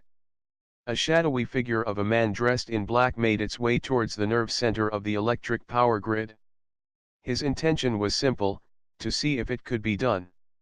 The Mojave Power Station, as a massive metropolis of a system, it provided power to a third of Iraqis. This was a practice run. Later he'd tackle the command and control room. As he approached, two things happened. First, he spotted Marcel, the courier sent by Mick to inform Arista of the news of worms on Solusa Secundus, came round the corner. The shadowy figure ducked for cover. There are times when shortcuts are longer than they seem. It was the fate of Marcel that he took the shortcut to the place via the power station. Mick had said that the message was urgent, and such a command from a Nabe was to be executed in the most efficient manner possible, hence, the shortcut. The spy watched as a gang of 7 thugs accosted the Fremen. He hadn't noticed them before, and now he just watched and waited for an opportunity to leave. There were too many people out this night. Marcel saw the men saw they were Fremen. He grinned in acknowledgement. As-salamu alaykum. He gave the traditional greeting. Wa alaykum as-salam. They responded. Aren't you far from your usual haunts? The leader demanded as the rest surrounded Marcel. Marcel assessed his situation. The men were dressed in black, all were armed. He did not like this. His eyes narrowed. Really? I thought Dune was every Fremen haunt, as you put it? They had had enough of talk. The longer they stayed, the more likely that a patrol would spot them. One man simply pulled out a knife and sliced his throat. Marcel fell dead. 44. They stripped the lifeless body. The leader of the pack ordered, take him into the desert. Let the elements deal with him, no one will know what had really happened. The spy watched as they did just that. Once gone, he stepped out and returned the way he had come. Over the weeks of the unusually intense heat, everything was either melting, had melted, or was at boiling point. It was no different at the power plant, and the insulation for the various components had reached the limits of their endurance. Added to this was the increased demand on the system for power to operate the coolants. The strain on the system was severe. On this hot night, all the elements finally came to a head: melted insulation and an overloaded grid. 2 elements touched, and 1/3 of the planet was plunged into darkness. The Fremen called it phantom moons, which was a way of describing the rare moment when Dune's moons did not ascend. This was such a night, thus making the blackout total. With the mission a complete failure, the man in black fished out his night vision goggles and continued on his return trip. The Atreides who walked into Mohadan's chambers was not the expected one. Normally the conniving of the royal court is just that. Conniving. Arista stated and sat. The workings of the Bene Gesserit, however, have never been just anything. The 4 women watched each other. My sons are not for your scheming. Arista finally declared. The sisterhood feels that Alexei shall make the perfect consort. Farah said. Indeed. Alexei replied. We were to present her at the next sitting of the Land's Rod. Mohadan imparted. And for that you need the presence of a truth-sayer. Arista indicated Shakira. Shakira took control. It is time. Arista knew what she meant. You imply that my sons are animals. 45. We embrace the premise that they may be human. Shakira replied. Farah expounded. We are the custodians of the heritage of the great houses. It is only fit that there be measures for quality control in place. Mohaddon nodded her agreement. You are reviving the breeding program. Arista demanded. No, Highness. Farah replied accurately. One could not revive what had not died. Shakira and Arista sensed the truth of the answer. Arista's eyes narrowed to slits. She was familiar with the ways of the order. Amiso is not available. Then Dax. Shakira suggested. Arista pondered for a moment. These three were up to something. It was the nature of the sisterhood. It thrived and survived on being manipulative. Apparently the breeding program, though not revived, had metamorphosed into something else, but what? Surely they were not after yet another Kwisatz Haderach. They were all Bene Gesserit, which meant they would get the DNA they needed by any means necessary. The rape of Moyam by the Baron Harkonnen still haunted all with her memories. The question that faced House Atreides was how to maneuver this to their advantage. Tricky, difficult even, but not impossible. As the wheels in her brain continued to churn, she realized that she needed to bring Dax closer into her cabinet. For Nabe Mikan was correct, Amiso would not be heir to the throne. He had shown no interest or potential. The decision now thrust upon her. She needed to find out exactly what the 20-year-old was made of. She stood. Summon him. Suddenly the room went black. They had lost power. All four women froze in place, closed their eyes, adjusted their bodies, and when they opened their eyes, they looked from one to another. Arista repeated, summon him. And left to find out what was wrong now. It was late, but life in metropolitan Arrakis never stopped even for a power failure. Traffic lights were out throughout downtown, creating havoc, but civilians stepped into direct traffic. They stood at intersections with flasks of burning spice oil until the Fedaykin could arrive. The university hospital was on backup generators and had power. So patients were safe. 46. Those not caught in elevators had to walk down thousands of steps in downtown office buildings. Despite the outage, bars were filled with stranded travelers who desperately ordered drinks. Water was too expensive. With the techs working non-stop, power was restored within 4 hours, and the incident became a story to tell one's children and grandchildren. The power failure had no impact on the case. The trial was a stressful one. It seemed to go on forever. Amiso's advocate Victrin was performing very well, even against the neutral guild advocate, but there was no way to tell which case had the edge. Besides the stress of the case itself, the Empress and mother of the accused, in an effort to bring the trial to a quick and satisfactory close, was pressuring Victrin. A constant request of when will this be over? Was the incessant inquiry from the throne. What helped Amiso keep his sanity was being able to look out in the gallery and seeing Dax there to support him. But who was that fine female next to him? Ma'elat, Mentat to House Atreides, reached for the latest report on his desk.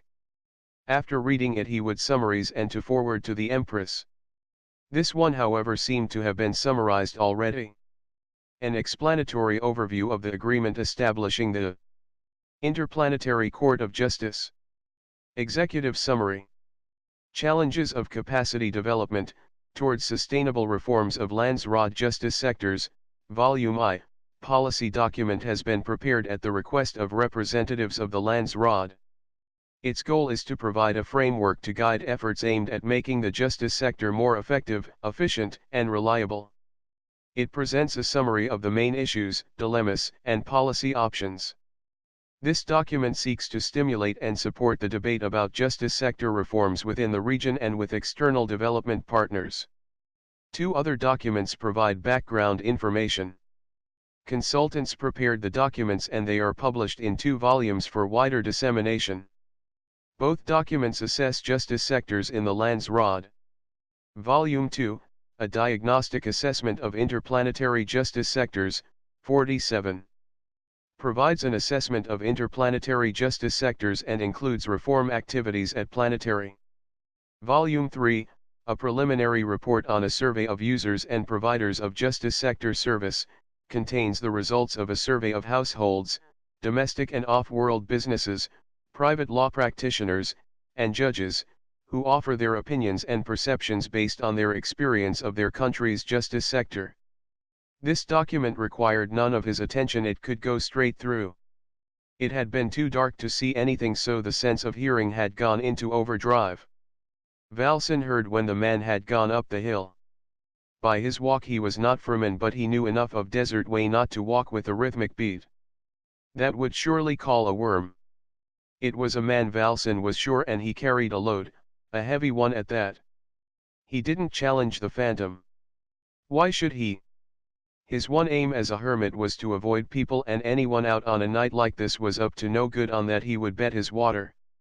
It was now hours later and the sun was out, and so was Valsin. He ventured out to see what had occurred. He may not want to be among people, but that didn't mean he wasn't curious. He stood and watched the body of a dead Fremen. The body was already giving up its water to the intense sun. His curiosity satisfied, the hermit turned and left the corpse to the scavengers that were sure to come. 48. Chapter 9. See. You are dust, and to dust you shall return. Genesis CHPT 1 vs 19 Revised Orange Catholic Bible. Stealth mission expert Sister Dwana arrived on Solus Secundus and headed for the chambers of the resident Bene Gesserit representative. If worms are to be found on this planet, then there was much that they had to discuss. Arista was tired. She entered her bedchamber and saw her consort lying there. Just lying. Suddenly she didn't feel all that tired. Had a good day. She sat on the bed next to him, leaned over and kissed him. He reached up and slid his hand around her neck to bring her closer. She adjusted her body and the kiss deepened. Finally they came up for air. I go into the deep desert on a routine inspection and return to find my firstborn on trial, and the numbers of Bene Gesserit has increased fourfold. He replied. I think I'll return to the desert. It's safer, even with wild sandworm foraging about. I think I'll join you. She curled up next to him. Oh no you don't, he poked her in the ribs. What? She had been about to get comfortable next to him. Don't get too relaxed, he said. She got serious. You dare speak to me in that way? She had misunderstood his motivations, but he was man enough for that. He chuckled. Arista, my darling, do not try the attitude, or the voice on me. More Atreides than you have tried and failed. He leaned over and kissed her on the forehead. We agreed that out there I am commander-in-chief to the Empress Arista Atreides, ruler of all she surveys. He paused for dramatic effect. In here we are man and woman. She sighed. He was right, and that is what she loved about him. He was man to her woman. She stood. What can I say, Duncan? When you are right, you are right. 49. Good. He grinned. Now listen up, young woman. She raised an eyebrow at the description. You are going to have a bath. In water. She cut across him. In water. He confirmed. My mate, not to mention the mother of my children, works hard and deserves a treat now and then. So to the bath with you. When you return I have some oil of melange from Mick, I will massage you from head to toe. When you awake from the sleep this is bound to induce, then you will have the strength to welcome your mate home in the manner I deserve. Yes, sire. She replied sarcastically. As she prepared to follow his instructions she posed a question to him. Duncan, do you ever wish that we Atreides would let you and your Golas rest in peace? He stood behind her and wrapped his arms around her waist. Planting a kiss on her exposed neck he replied, some revivals are better than others.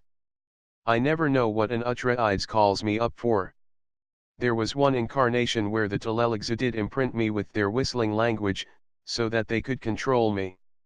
Then there was the sexual imprint, with the command to kill the first Bene Gesserit who would try to mark me via seduction, a talent I have embraced completely up to this incarnation. Let us not forget that there is also my improved pranabandha reflexes that has been an asset to my military career. But I must confess that my time with you has been one I have most enjoyed. Truly. I promise to show you later, was his answer. If having made love to you at dawn tomorrow you are not assured of either my love, my loyalty, or my total enjoyment of this incarnation, then feed me to a sandworm for the night of 1,000 deaths. He survived the self-imposed challenge. She on the other hand needed time to recuperate. All morning appointments were postponed. Among the inconvenienced was the representative of the Spacing Guild. The Reverend Mothers had sent Alexei to get Dax. They were determined that she should hover in his orbit until he became used to her. The only problem was that Alexei's timing had been bad. Dax had had a waking dream. The Reverend Mother was fast hold. She ordered. If you know all that, then you know I hold the Gamjabar at your throat. You will also know that you are to place your 50 hand in that little black box there. So indulgent old woman. The per hardened. Put our hand in. Alexei's voice brought him back. Please, my lord. She had had to put all her training to use as she asked Dax to meet with the Reverend Mother Shakira. For himself, Dax had inherited the firm and suspicion of the Bene Gesserit. The irony that he was trained in their ways made no difference, and the vision didn't help. His fascination with Alexei was morphing into something deeper, but yet he resisted. He stood. Enough. Leave me. He ordered. She bowed. As you wish, my lord. And with that she was gone. 51. Chapter 10. C. Never fear the event. Horatio, Lord Nelson, Warrior, 1801. Arista had received the report of Alexei's failure to bring her son to Shakira. There would be no repeat with her. She sent for her son and together they headed for the chambers of the tester. There would be no resistance to this summons. Dax followed. As he followed he thought to himself, which carries the greater weight in my life? Arista my mother? Or Arista the Empress? He gave a mental shrug. Whichever it was, it really didn't matter, for he obeyed, to the best of his ability. Even to leaving his brother behind. A Masso Strail was nearing the end, and yet mother has summoned me. Still he followed. They entered the chamber of a Reverend Mother. Dax. Arista said. He turned to face his mother. This is the Reverend Mother Shakira. Do as she asks. On that note she turned, walked out, but paused at the door. Dax, he turned to look at her, it's important. Then she left. Dax refocused on the woman and waited. She in turn eyed him from head to toe. Come. He remained where he was. She used the voice on him. Come here. Eventually he moved. I really needed to work on my resistance to the voice. He thought as he moved forward and found himself before the woman. You are about to test me? He asked calmly. What do you know of it? She covered her surprise. That you use it to separate humans from animals, that you tested Paul Atreides. That then as now you hardly ever test males. 52. You know much. She replied. I know much. He echoed. I know that you will not test me today. He turned to leave. But she was swift. Hold. She ordered. If you know all that, then you know I hold the Gamjabar at your throat. You will also know that you are to place your hand in that little black box there. So indulgent old woman. The per hardened. Put your hand in. There was no choice now. He reluctantly put his hand in the box, and simultaneously he recited the litany against fear. I must not fear. Fear is the mind killer. Fear is the little death that brings total obliteration. I will face my fear. I will allow my fear to pass over me and through me. And when it has gone I will turn my inner eye to see its path. And where the fear has gone there will be nothing. Only I will remain. As had happened in the beginning so it unfolded now.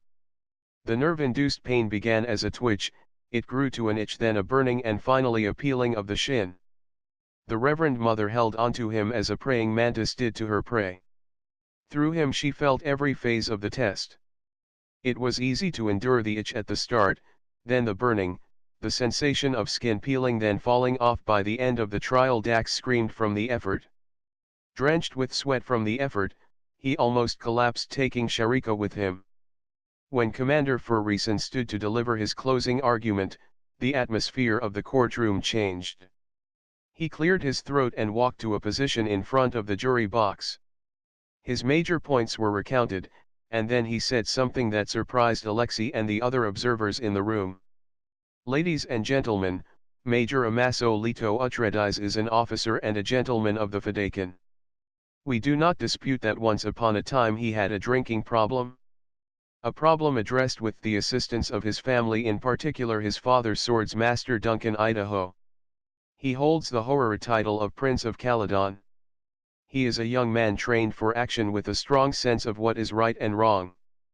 Planet Caledon is the ancestral home of his royal house. He perceived a call from his home and responded. Would any of us have done different? The crowd murmured. 53. The prosecution has failed to bring forth a case for any of the counts. Much of the testimony was hearsay and you were instructed to ignore this. A difficult instruction to follow, but follow it you must. This is a court-martial, not a fish market where all innuendo becomes truth. You yourselves are officers and gentlemen of the Fedaykin, and as such you are under oath to be impartial. He had the entire room straining to hear his every word. Ladies and gentlemen, the planet Caledon is in a turmoil the likes we've not seen in recent history. We all need to be hypervigilant against the possibility of tyranny in our midst, and understandably so. But there is a difference between being aware of that possibility and being paranoid. Major Atreides is being singled out because of his zeal and need to come to the rescue of his fellow man and historic brothers. I charge you to keep yourself from being paranoid. Don't let another witch hunt begin. You must acquit Major Atreides. He's done nothing wrong. He is not a terrorist and he certainly has committed no crime, and certainly not this laundry list that has been paraded here. Amaso was acquitted, and as abruptly as the case had started it was over. Kynes was sequestered up in his lab. He had not been out in days. Once he entered such a phase his assistants usually left him alone. So there he was with an emerging beard over his usually clean-shaven face, plates of untouched food and an array of reports for company. Global outgoing long-wave heat radiation, Keir's instrument team. Global reflected short-wave solar radiation, Keir's instrument team. Atmospheric carbon dioxide records from Gitti Prime, 39,124 to 39,164. Global average near-surface temperature anomalies, Iraqis Met Office 39,101 to 39,163. Global stratospheric and tropospheric temperature anomalies, Global Hydrology and Climate Center, Solusa Secundus. The evidence was there before him. The ozone was eroding at a faster rate than thought. There was nothing unique in that. It had happened before and undoubtedly it would happen again. What was unique? He grabbed a paper and scanned it. What was unique was that it seemed to be happening on different planets at the same time. This had to be unprecedented. He needed to speak with other scientists to discuss his theory. Multiplanetary degradation did not happen every day. Dax was fearful of the state of his hand. Maybe it was a stub. I'll be turned out for the desert Tajijme. 54. Shakira instructed him, look at it. He hesitated. She repeated the instruction. He eventually pulled out his hand and looked at it. There it was, intact. He heaved a mental sigh of relief.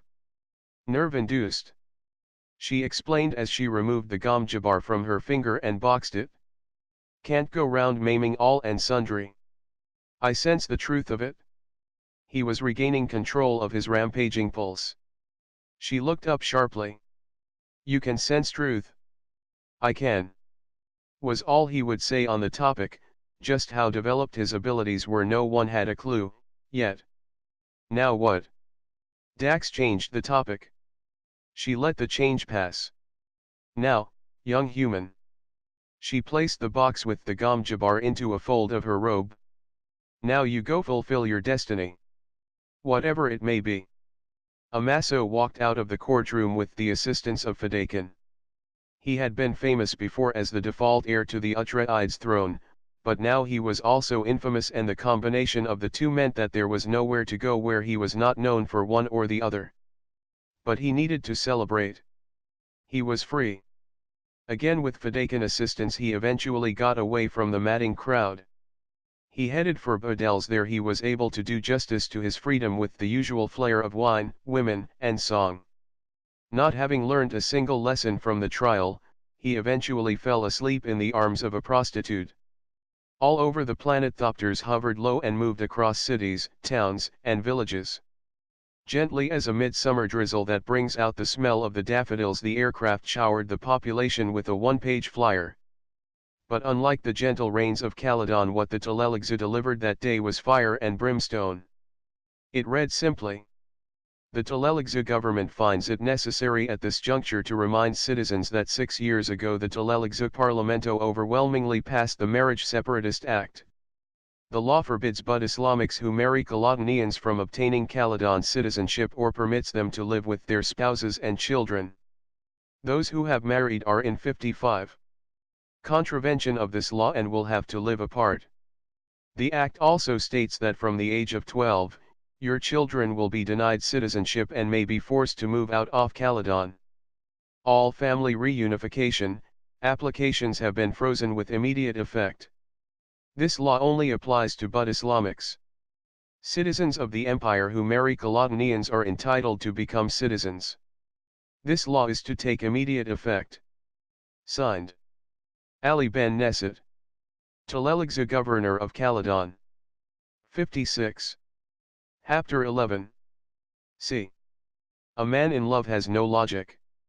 Furman saying. Amaso woke up with a hangover and alone in the bed. The woman he'd picked up had not dared not rob him, well, not completely, she'd left him some Solaris. He took the currency and ordered a concoction to clear his head, something called hangover stew. It was awful, but he downed it and soon headed out to Mick and Siege.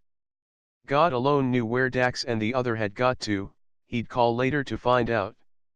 Once there, the namesake of the Siege, Mick approached him. You cannot hide here forever. The trial is over. Face your mother. I know. I know. But Arista is a formidable woman and I need to fortify myself. He grinned. I'd rather ride Shihula than face my own mother. What kind of man am I? One like any other. We all answer to a higher authority. Mick philosophized. And there is none higher than mother. Even nabes must answer to them. Amaso grinned. You are right, my friend, but not yet. Soon. Then you are summoned, as are all, to a meeting 7 days hence after the hour of Lud. The leader ordered. Your mother is expected. 4. A matter of great import. Was all the answer he received. Are not all Furman meetings of great import? All he got for an answer was an arched eyebrow. So Amaso had took the hard advice and prepared to return to Iraqi city.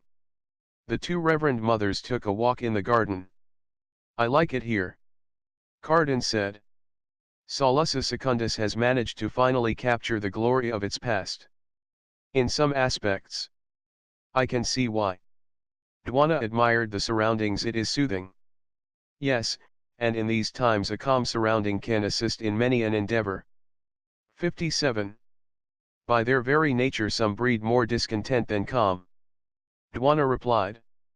I hear that deserts are like that. They pose as areas of calm, yet beneath, beneath. Cardan sighed. There are deserts here on Solusa Secundus. Dwana acted surprised. Historically, no. Carden replied, but with all the craze of museums you would be surprised what can be conjured up. I'd be grateful if you'd recommend one such to visit while on my short stay here. Dwana continued the dance. Then that would be Raki's world, an imitation of the desert planet Arrakis. Very detailed, I'm told. Sounds delightful. I must make sure to take a look at it before my vacation ends. Oh, yes. Carden encouraged. If you visit only one place while you are here, then Raki's world is definitely the place. The two proceeded to walk the garden trails, discussing various aspects of horticulture. Rumor had it that when Duke Leto I had first arrived on Arrakis, there came with him a member of the household who had lived near the sea. Missing it so, he had opened a bar and called it the Captain's Cellar as a way to remind him of home. It was a respectable place, even Arista in her youth had been known to frequent the establishment.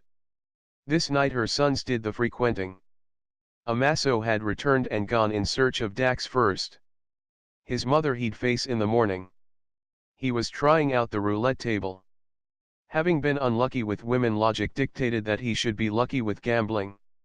Somehow it didn't seem to be working out that way. Any luck? Major T. Sao asked over the noise in the bar. He shook his head. Lady Luck is playing hard to get tonight. Come and join us, you can try again later. She encouraged. T. Sao had met the twins at boot camp and had taken a liking to Amaso. He was a swinger, unlike Dax. You go ahead. I'll join you in a minute. He turned his back on her to try the table again. She looked at his back for a few seconds and left to join Savan and Dax. What is it with him and this roulette? She demanded. 58. Savan chuckled. He rounded off the quartet that had started at boot camp. Though he knew the siblings from the siege, they had grown up together. I don't understand it, and I've known them all my life, one serious and one not. I'm not calling names, mind you, I'm just saying. So roll with it or get out of the way. I choose to ignore that statement on the grounds that my mother can't afford to have another son on trail. Dax replied and downed a beer. Savan changed the subject. I see the royal household has a new addition in the shape of the oh so shapely Lady Alexi. Dax was about to reply when Amaso joined them. Oh, for God's sake. Get a grip. You can't win every night. Dax teased. I know. Amaso replied but still looked glum. But I was hoping to catch a break. Ah well, he dropped onto the seat next to his brother. Can we please change the subject? T. Sao snapped. With pleasure. Savan replied. Suggestions? Fadakan game tomorrow. Dax started. I tell you solemnly. There shall be much wailing and gnashing of teeth, and I don't mean the players. Tell them. Savanra shouted but made no difference over the din. The son of the preacher man predicts. Amaso chuckled. You doubt? Savan challenged. With you on the team never. Go Fadakan. Amaso held up his spice beer in a bottle. Go Fadakan. The rest joined and clinked their drinks. Go Fadakan. The bar echoed the chorus. Amaso grinned. He loved this life. Mad at me for the Caledon affair. He winked at Dax. Never for long. Dax replied and clinked his drink to that of his twin. Still mad at me for being named heir. His brother had taken the announcement badly and had ranted and raved in his usual manner for days. Never for long. Amaso echoed. They both drank deeply. All was well in the world. 59. Dax was running behind schedule, that would teach him to go carousing. He was late for a cabinet meeting no less.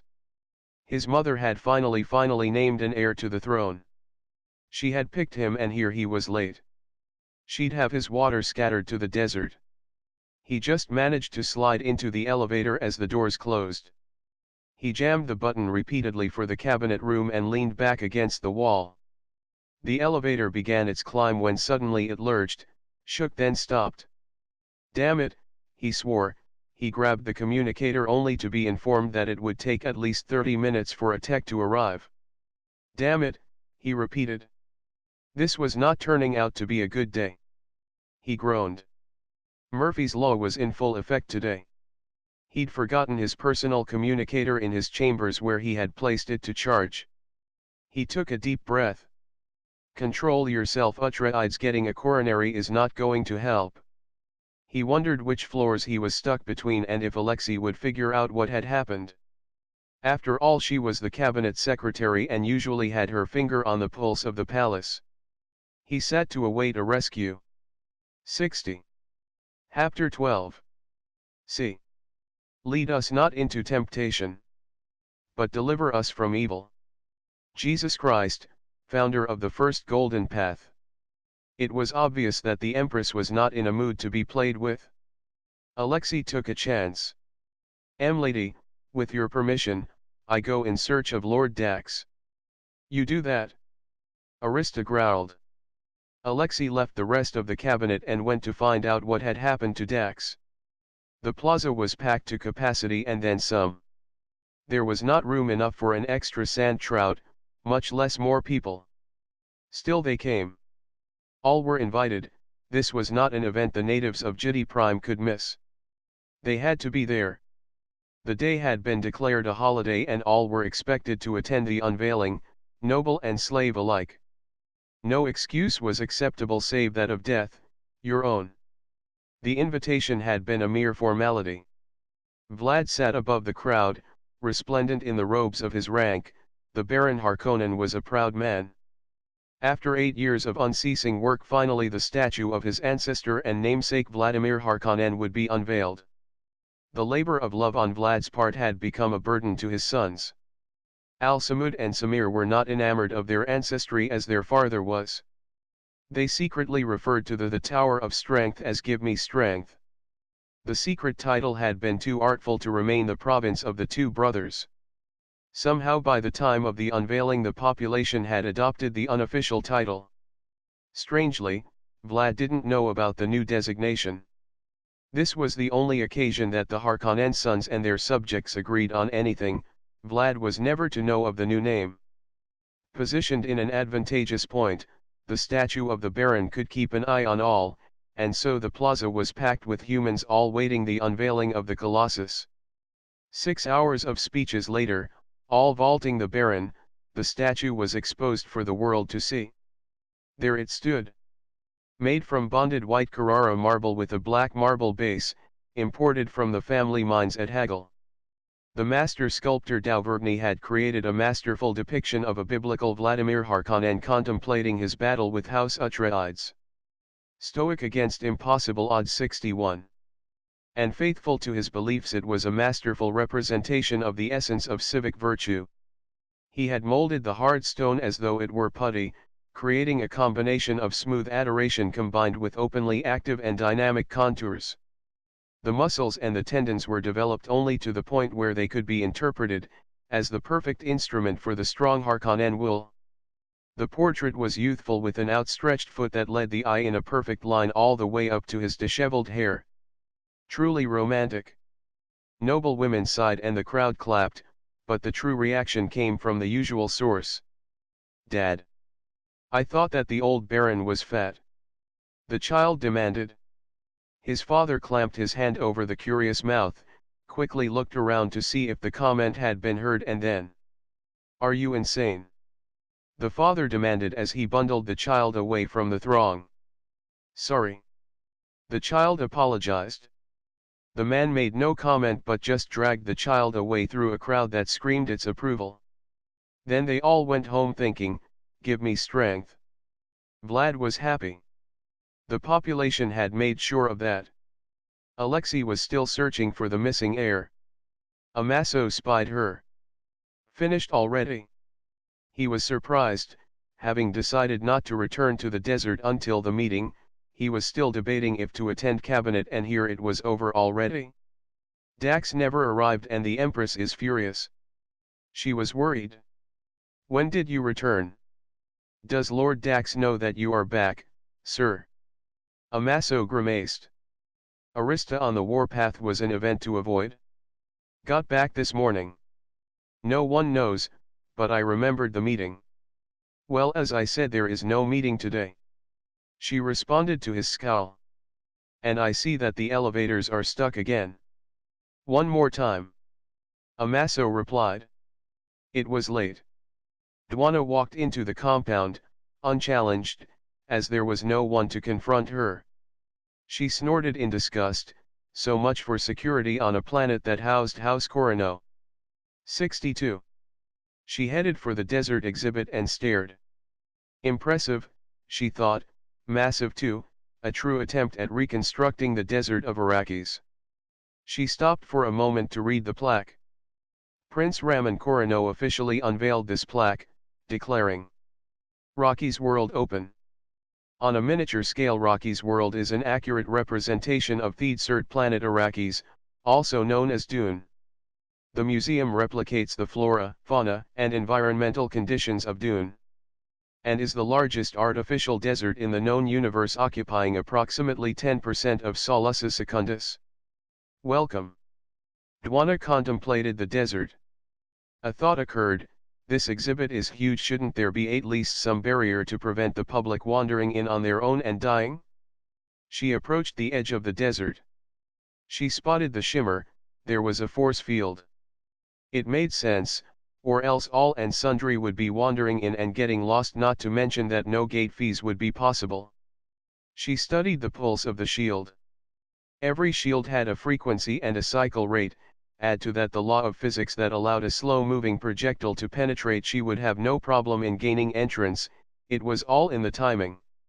The problem of entry solved, she turned to the mission. She checked her pack. Once in, she needed to get in deep and set up a search pattern.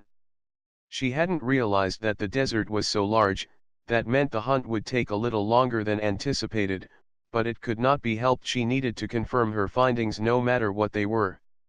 63. Chapter 13. C. Exodus. Movement of Yah people. Send us another brother Moses. Robert Marley, Freeman Minstrel. Dax had resigned himself to a crucifixion by his mother. It was just a matter of who got to him first, the tech or the Empress. He sat on the floor, pulled out the data crystal and decided to review the agenda for the meeting.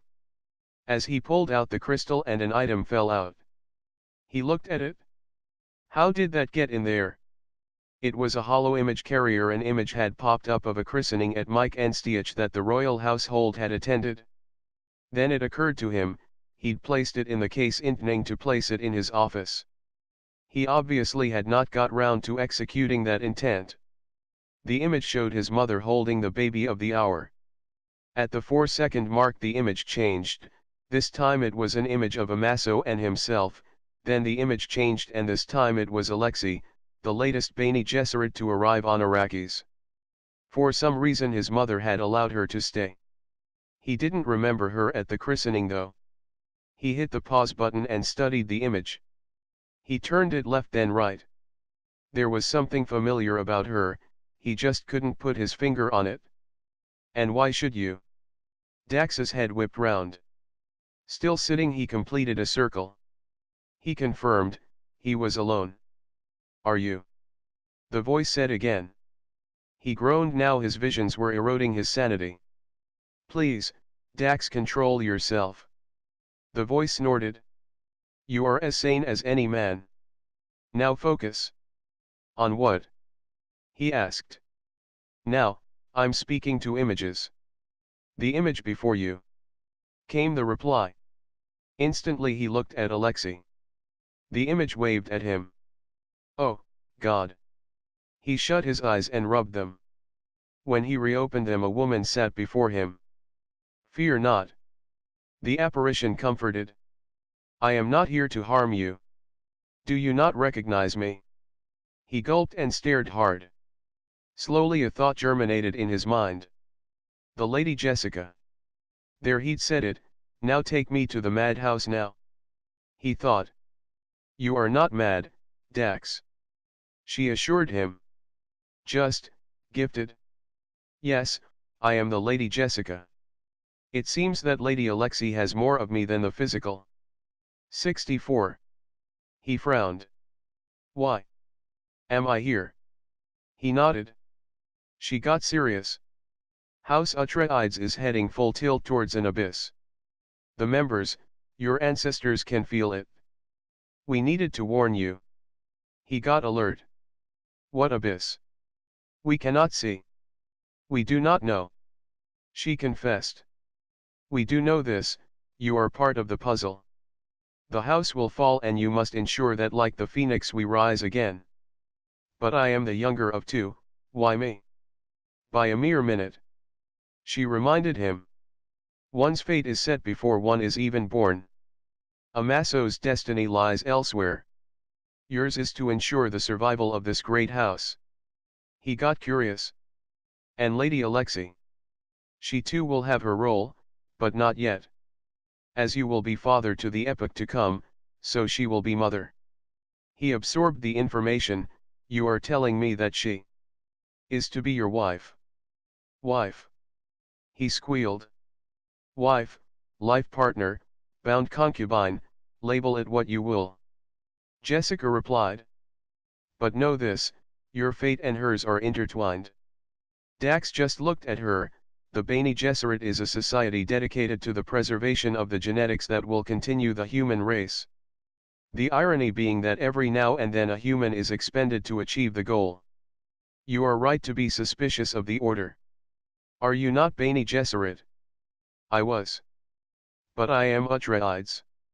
She explained. Not Harkonnen. He needed to know. The blood flowed in my veins and so it is in yours. Are you Harkonnen? She saw his reaction. I thought so. Even as you look the Bene Gesserit gift horse in the mouth, accept it. Alexei will be your foundation in the times to come, and like you she is Bene Gesserit trained. As all Atreides are. The threat. He prompted. 65. Will be upon you soon enough. Jessica warned. Take this time to be with your family and to know Alexei. We are all products of our time and so will be this threat. This is all can tell you young Atreides. On that note the vision disappeared and Dax was left with the image of Alexei that changed after 4 seconds even though he had not released the pause. The next image was that of his father and Mick sharing a joke. Internal memo. From, Kwisatz Mother. To, Mother Superior. As per the last report the Lady Alexei has been made cabinet secretary. As anticipated the initial overture was not appreciated because of her youth, the Empress was finally convinced, however. And the Lady Alexei is uniquely positioned to exploit her constant encounters with the Lord Dax. I must express my impatience at the apparent slow progress with which the two have progressed. The future of the breeding program now rests on the shoulders of a 20-year-old and a 24-year-old. Even as I chant the patience convuli I am aware of the need to break the stalemate that seems to be settling. Kwisatz Mother. The doors finally slid open and Dax looked up and saw Alexei looking down at him. His heart skipped a beat. He heard Jessica's voice echo in his mind. Your fate and hers are intertwined. Asia will be father to the epoch to come, so she will be mother. Alexei looked down at Dax sitting cross-legged on the floor head in hand. Then he looked up and their eyes locked. She sensed that something had changed. She didn't need to be Bene Gesserit trained to sense it, any woman would know. And she did. Dax reached up and the rescuers pulled him out. Nice of you to join us, Dax. Amasso said. Nice to be back. Dax replied and kept staring at Alexei. 66. I shall inform the Empress that you are safe. Alexei turned to leave. Just before she rounded the corner she looked back, Dax was still watching her. She resumed her route and smiled to herself. Amasso finally poked his brother in the ribs. Hey. Dax faced him. Something I should know. Amasso indicated the way that Alexei had gone. Oh. I'm that stupid. Dax grinned. Yeah, you are. Amaso replied. I need a drink. Dax walked off leaving an amazed twin behind. Amaso snapped out of the shock and called, hey. Wait for me. Disaster Manager Reverend Mother Zelrun had been handed the assignment of the undetected movement of 10 million Bene Gesserit sisters off the war-ripped Caladan. When she had been given the duty of the Exodus, it had seemed a daunting one. Having studied the requirements, she now knew it was nigh impossible. The continued war would prove an asset as they could move under the cover of that. Also to be factored into the equation were recruits and reproduction. After all, the work of the sisterhood never stopped, even under the tyrant. The corollary of this also had to be factored, defection and death. Even then she estimated that if she were able to move a minimum of 125,000 sisters per annum, it would take at least 40 years if all went well. A more realistic estimate would be 50 years. The decision was made, however, and the exodus was a go. So she activated the Standing Committee on Disaster Management. They were all there: logistics, finance, operations, and planning. Amaso and Dax returned to the siege in time for the meeting. Fremen were a people molded by the elements. Living the desert life meant hard decisions were taken quickly. Debate was for the Imperium. So it was at the assembly. The problem was simple. Were there or were there not sandworms on Solusa Secundus? 67. The hall of Muad'Dib held too many to count, yet there was not a murmur of conversation. Finally Nabe Mike spoke. We go to Solusa Secundus. It is the only way. The spices of Dune and Dune alone. We must know what grows below the surface of Solusa Secundus. All I can say is you ought never to take anything that don't belong to you if you cannot carry it off. Lee announced, and I'm quoting someone I forget who. I know I didn't just hear that. A voice sailed out. Hey. If the cap fits. Before he could turn the peaceful meeting into a riot, his friends quickly escorted him out to prevent him continuing to embarrass himself and them. Not before the Nabes had committed Lee's face to memory. Is Dune some garden where Shai-Hulud can be plucked at will? Saban demanded. Now there was a rumble from the multitude. With one voice it said Solusa Secundus. Solusa Secundus. Solusa Secundus. Amaso closed his eyes and smiled inwardly. He was going to war again. 68. Chapter 14. C. Until the philosophy, which holds one race superior and another inferior, is finally and permanently discredited and abandoned, there will be war. Excerpt from Address to the Lands Rod. By the representative of the people of Caladan. Him Haile Selassie I, the conquering Lion of Judah. Bene Gesserit Archives. Having just finished their early morning run, Amaso and Dax were walking back and chatting about the upcoming mission to Solusa Secundus when they saw the Ornithopoder land and a regal-looking Arista disembark. Figures, they said in unison. Too far to call out or even join their mother, the two continued the saunter back. Ever looked at Mum as a woman? Amaso asked. Yeah. Dax drawled and blushed slightly. She's gorgeous. I can see why Dad fell for her. Yeah. Was all Amaso added. As they walked, Dax said, listen, about before. What do you mean? Amaso asked. Dax explained, this thing with Alexei and I, we're just friends. So don't let it bother you, all right? Okay, Amaso replied. He was confused. Why did Dax suddenly out of the blue start this discussion? Something was up. It's bothering you? Dax insisted. I don't even know what you're talking about. Amaso lied. Well, you were sensing something. Amaso admitted, well, yes. There you go. Dax was triumphant. 69.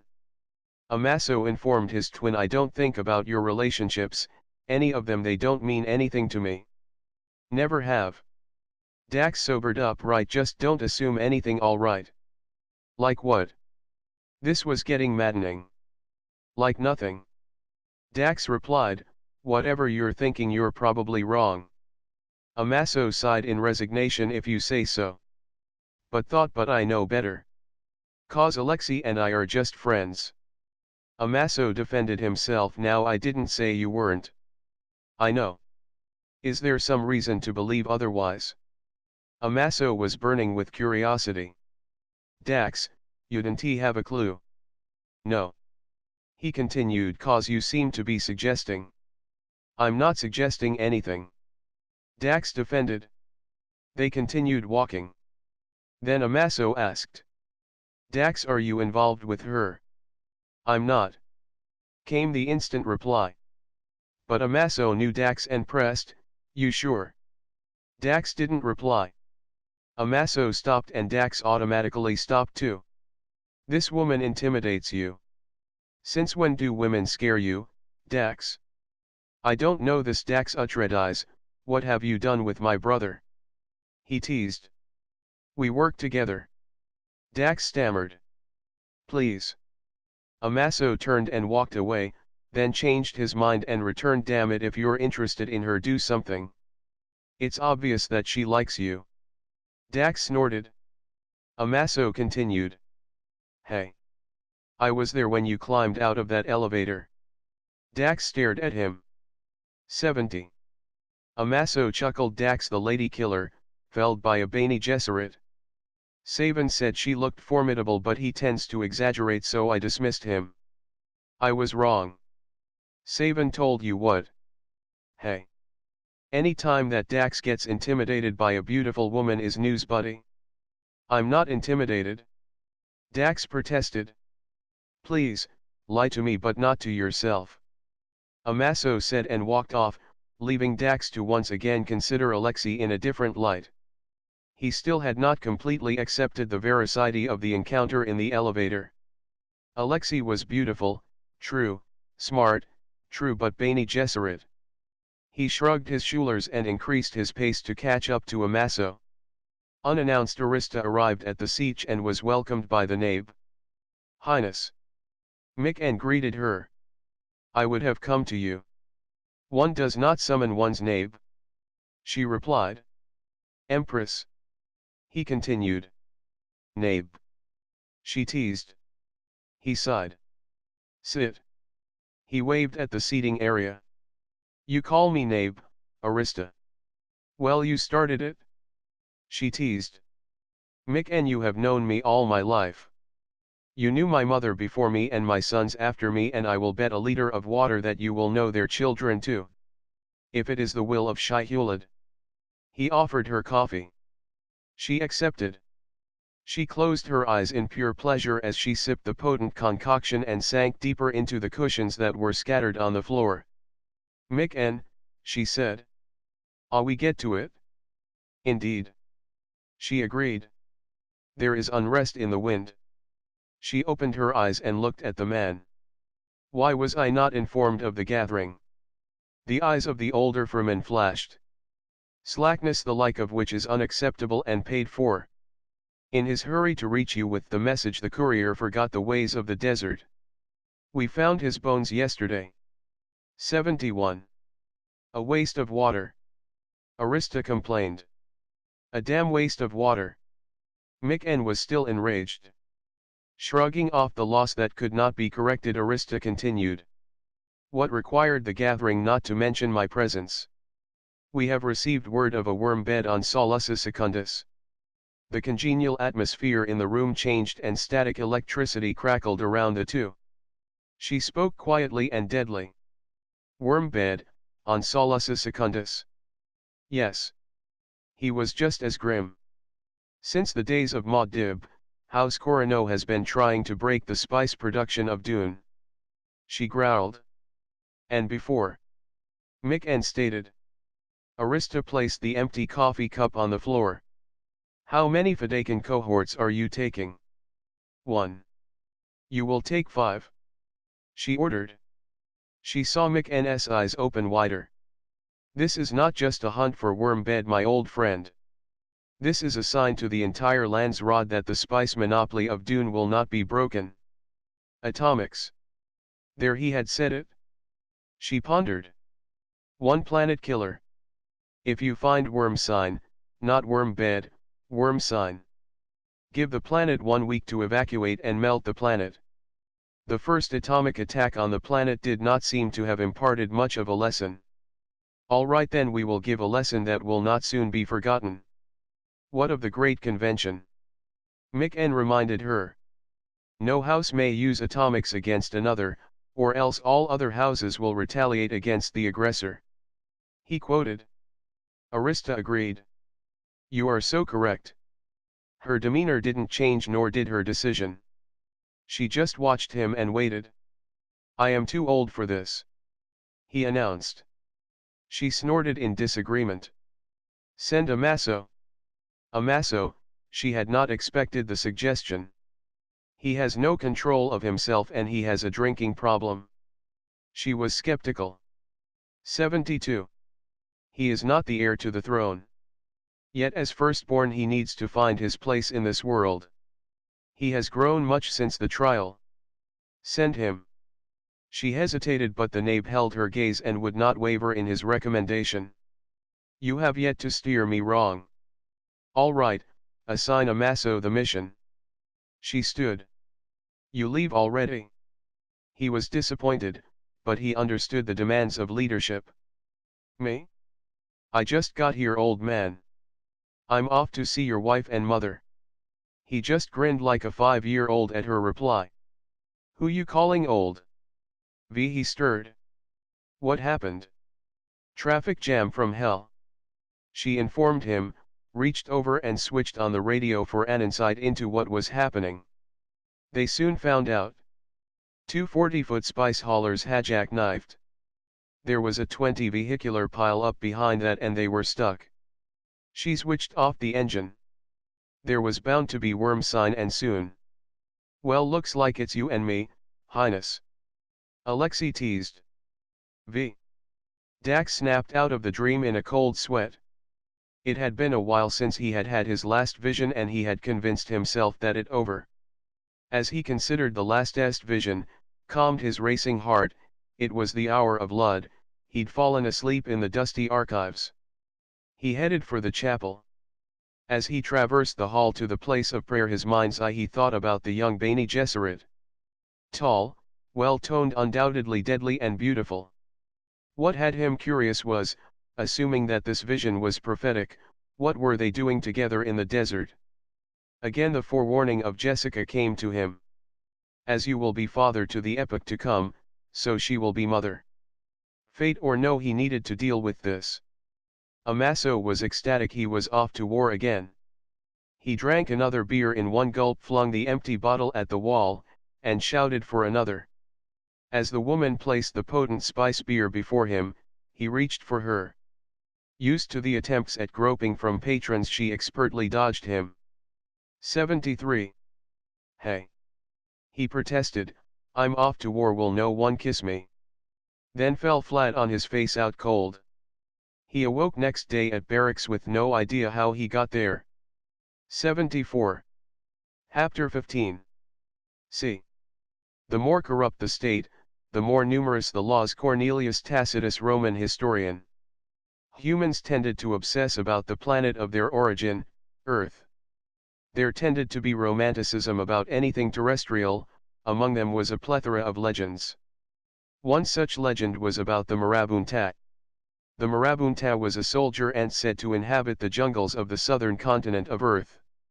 When their warlike instincts were triggered, they would go on a rampage. Once the ants were on the march, man and beast faced only two options: get out of the way or die. Seen approaching for kilometers, the insects would consume and destroy everything in its path, leaving a desert in their wake. Marabunta did not make social visits. Once the war impulse is triggered, neither did Freeman. The highliners of the Spacing Guild arrived and blackened the sky to the point that the sun was eclipsed. They delivered the deadly cargo and were gone. They would return when called upon as per the agreement of the contract. 5 cohorts of battle-hardened, desert-tempered, Shihulid fanatical Fadakan prepared for deployment. If there were worm bed on Solusa Secundus, they the faithful would find it and eliminate the abomination. Alerted to the situation by the eclipse, the planetary government declared their innocence, called for negotiations and begged for mercy. The Fremen had one reply: "We are Fedaykin. We have come to stop the incarceration of Shai-Hulud." There was no other announcement and no negotiations. Looking like a spatial tornado linking Solus Secundus to the space transport, the Iraqine transports hovered over the planet to disgorge their deadly cargo. The troops swarmed out.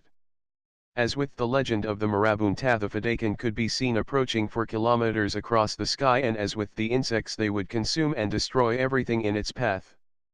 The leading edge of the invasion was already 2 days on the ground and conducting searches when the last of the soldiers landed. Solus Secundus faced only 2 options: get out of the way or die.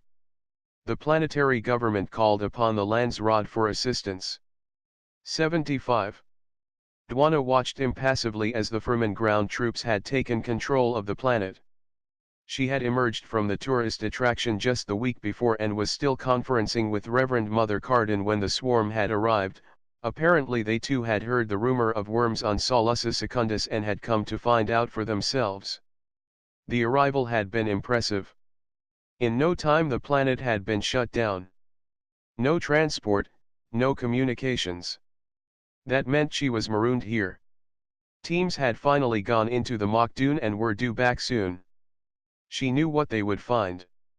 In an effort to intervene at the risk of the wrath of the Empress, the Landsraad sent a negotiator be broker a peace between Solus Secundus and the Fremen. The negotiator had had his skills tested to limit of his training, experience, and patience, but finally, an agreement had been hammered out. The Fremen would be allowed to search for worm sign on Solus Secundus with an observer from the planetary government. Once satisfied that there were no worms, they would leave within 2 solar days. In the privacy of his quarters he sent a message to the Landsraad liaison. That done, he collapsed onto his bunk and instructed all that he was to be called only when the Fremen had returned and were ready to report. He fell into an exhausted sleep. Terran Growth Inc. The plaque declared its existence to all as far as the eye could see. That day it was declaring to the latest version of Xavier Murdain, Mentat Gola of the Prince Corrion. He was conducting the latest inspection of the facilities. He and the cloning scientist, Dr. Shanson, watched the latest batch being cooked. "Since our last report," she droned, "we have reached capacity with the First Order. We now have the first batch of 1 million Sardaukar ready." Murdain grunted his approval. The doctor sensed the Gola's doubt. It was the age-old competition of Gola vs clone. As we have stated in our bid documents, cloning is more efficient and lends itself to mass production. 76. As well as genetic engineering. Shanson continued. These new Sardaukar will make their ancestors, though formidable, seem tame. The troops continued to go through their various military training paces. "Will you be able to meet the delivery date?" Murdain asked, though he knew the answer. "Of course." She bowed slightly. "Can the growth rate be increased?" "At the moment, no. It still will take 10 years to grow an adult, but our scientists are working on the probe challenge every day." Murdain continued to watch the army that his prince had built in secret. "And the schedule for the balance?" "This way." The scientist led him to the lab section. Every visit was the same. Samples at different stages of growth, from test tube to baby, to toddler, teenager, and adult. The assembly line was in full production. "Satisfactory," he pronounced as he did every quarter. "I shall inform the prince." Raman Corrion read the coded message. When he came to the part where the first batch of Sardaukar was ready for delivery, he stretched back and declared the work satisfactory. Then the Fremen had struck. The team of Fremen had presented their findings and reported that there was no worm bed on the planet. They had found Raki's world and gone in a mess. What they had detected was human sign, nothing of import.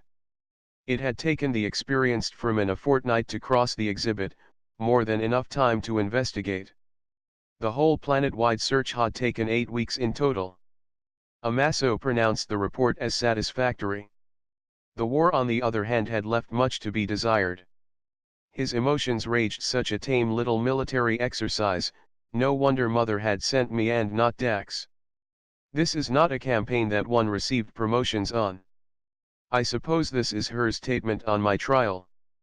Pack, we leave this maudib forsaken place and go home. Amaso ordered, barely hiding his scorn. 77. The junior officer left to execute the order. Now alone Amaso vented his frustration in a more extroverted manner. He trashed the room. Murtaugh, who had been stuck on the planet too, let out the breath he had been holding. So intent had been the Fremen to find Wormsign on Solussa that they focused on that to the exclusion of all else. As such, the prince's project remained secret. Satisfactory. He whispered to himself.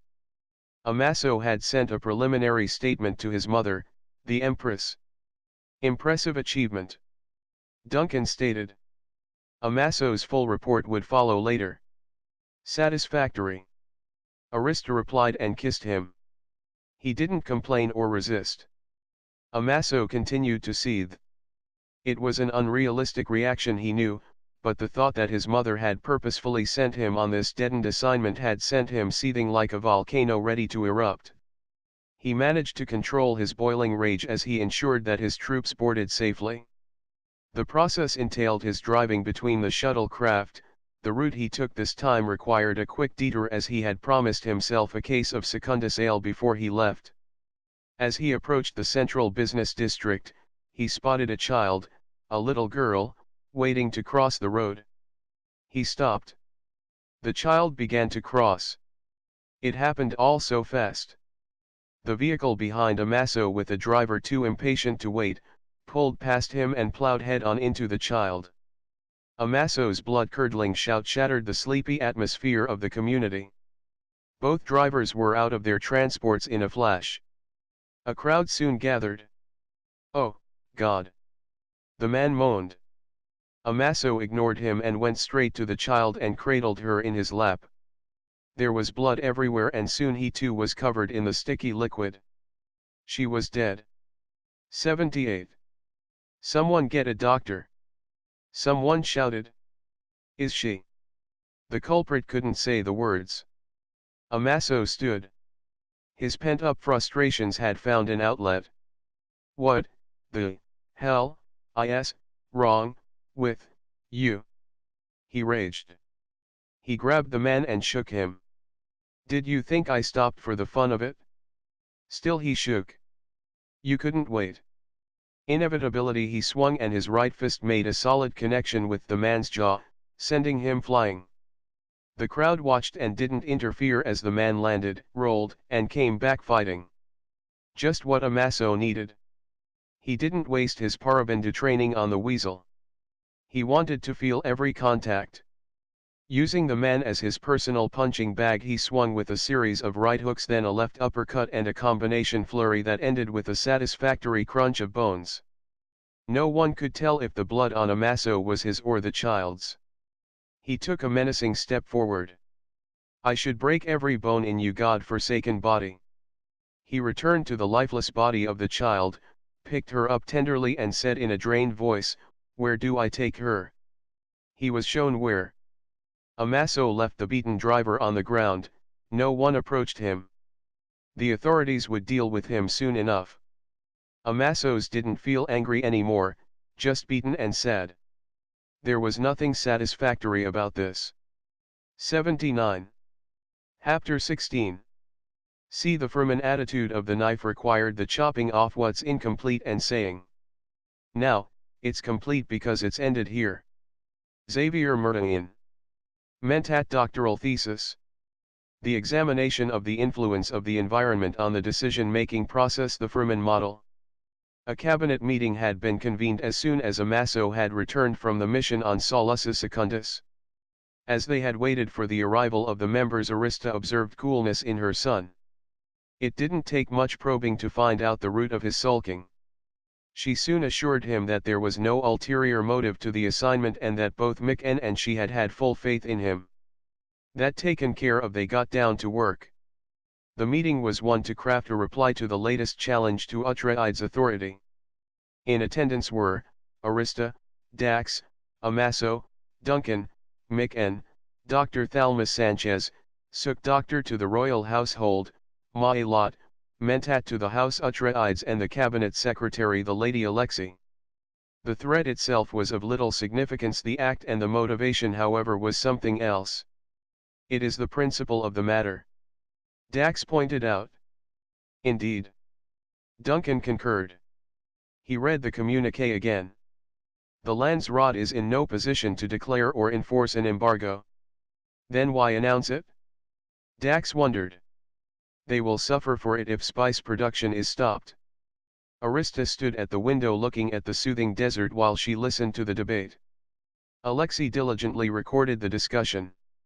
An impotent gesture led by the Spacing Guild, no doubt. Amaso suggested. Is it possible that there are worms on Solus Secundus? That would explain this move. Mick concluded. Amaso shook his head firmly. No. I was there. Not on Solus Secundus. He stood to refill his wine glass. Arista tracked him from her vantage point, but said nothing. Elsewhere. Duncan prompted. That brother is the question. Mick replied. 80. From, Spacing Guild. 2, Baron Vlad Harkonnen. Message. We are worried about repercussions of your present path. Be warned, the spice must flow. Spacing Guild. Dax tossed and turned as yet another dream gripped him. I'm going to call a worm. Dax explained. You have no thumper. Alexei pointed out. I don't need one. From, Terran Growth Inc. 2, Prince Raman Corrion. Message. We are in receipt of your request for urban warfare and guerrilla tactics to be added to the curriculum. We at Terran Growth Inc. wish to know if you wish for this module to be incorporated for all cohorts or is this a one-time request. As you can appreciate, your new instructions will have implications for costing, as this was not part of the original project brief. Reference your request for US to host the cohorts until required. Please find attached a budget for compliance. We look forward to your response. 81. J2. Chairman of the Board. 82. Chapter 17. C. Progress is a slow process. Destruction on the other hand. Peter Vitra, Mentant. Repercussions had come, both the expected and unexpected. First, House Atreides had retaliated with an embargo of its own. While spice production on Dune would continue, the trade in spice would halt with immediate effect. That brought on the second repercussion. The price of melange on the open market and the stock exchange increased by 100-fold on the day of the announcement and by 200-fold on the black market. Spice hoards were broken open and panic threatened to engulf the empire. The third was the arrival of a guild navigator on Jedi Prime, complete with entourage. Vlad was uncomfortable. The guild was known for its ability to see, and now here was a navigator sent to meet with him. Baron Harkonnen. The translator breathed. We repeat our concern for the repercussions of your present path. Be warned, the spice must flow. Vlad chuckled nervously. I have no idea of what you speak of. The navigator would not play the game. Are you stupid? The spice must flow. The spice has given navigators accelerated evolution for 20,000 years, it has enabled you to live 400 years, maybe more. The spice helps make the Sifo juice, which gives the red-lipped mentats the ability to be living computers, the secret side of spice, the water of life. The navigator was incensed. We see patterns. We see a building of a repetition. The Atreides heir. Dax. Vlad was confused. What of him? The Atreides heir is the genetic reincarnation of Paul Muad'Dib. If he is to take the water of life. You have been warned. With that, the hulking tank that carried him and his melange-saturated environment left. Vlad hated any encounter with the guild, they could never have a simple conversation. He pondered the latest meeting. As usual, the guild was its usual ambiguous self. Does the navigator want Dax left alone or killed? Warned about what? My plans. He shrugged and did 83. What he always did, ignored the guild until they stopped speaking in riddles. He was a busy man, he didn't have time for this. There was no disputing the fact that the Lady Alexei was a stunning beauty enhanced by the slow but sure change of her eyes to the blue in blue of the spice addiction. She was no one's fool either, with an intelligence tapered with a sense of humor. Even the old curmudgeons who frequented the court were under her spell. Forewarned by the vision in the elevator, driven by curiosity and eventually simply caught in the trap of Alexei's persona, Dax had submitted to her charm, as had others in the court. Increasingly they were to found in each other's company. It was his turn to check the shields, a simple task that required only time. The Reverend Mother Farah knew this, and so when she proposed that Dax take the opportunity to show Alexei the sights along the way, he had agreed, knowing full well what the true intention was. As anticipated, the tour was a boring one. The check done, they were on the return trip home. The journey there had been interesting to Alex, who had not ventured into this area yet. They had first passed through the markets, seeing and smelling the exotic produce on sale, with every last one laced with spice. Then they had traversed some seedy brush and finally desert.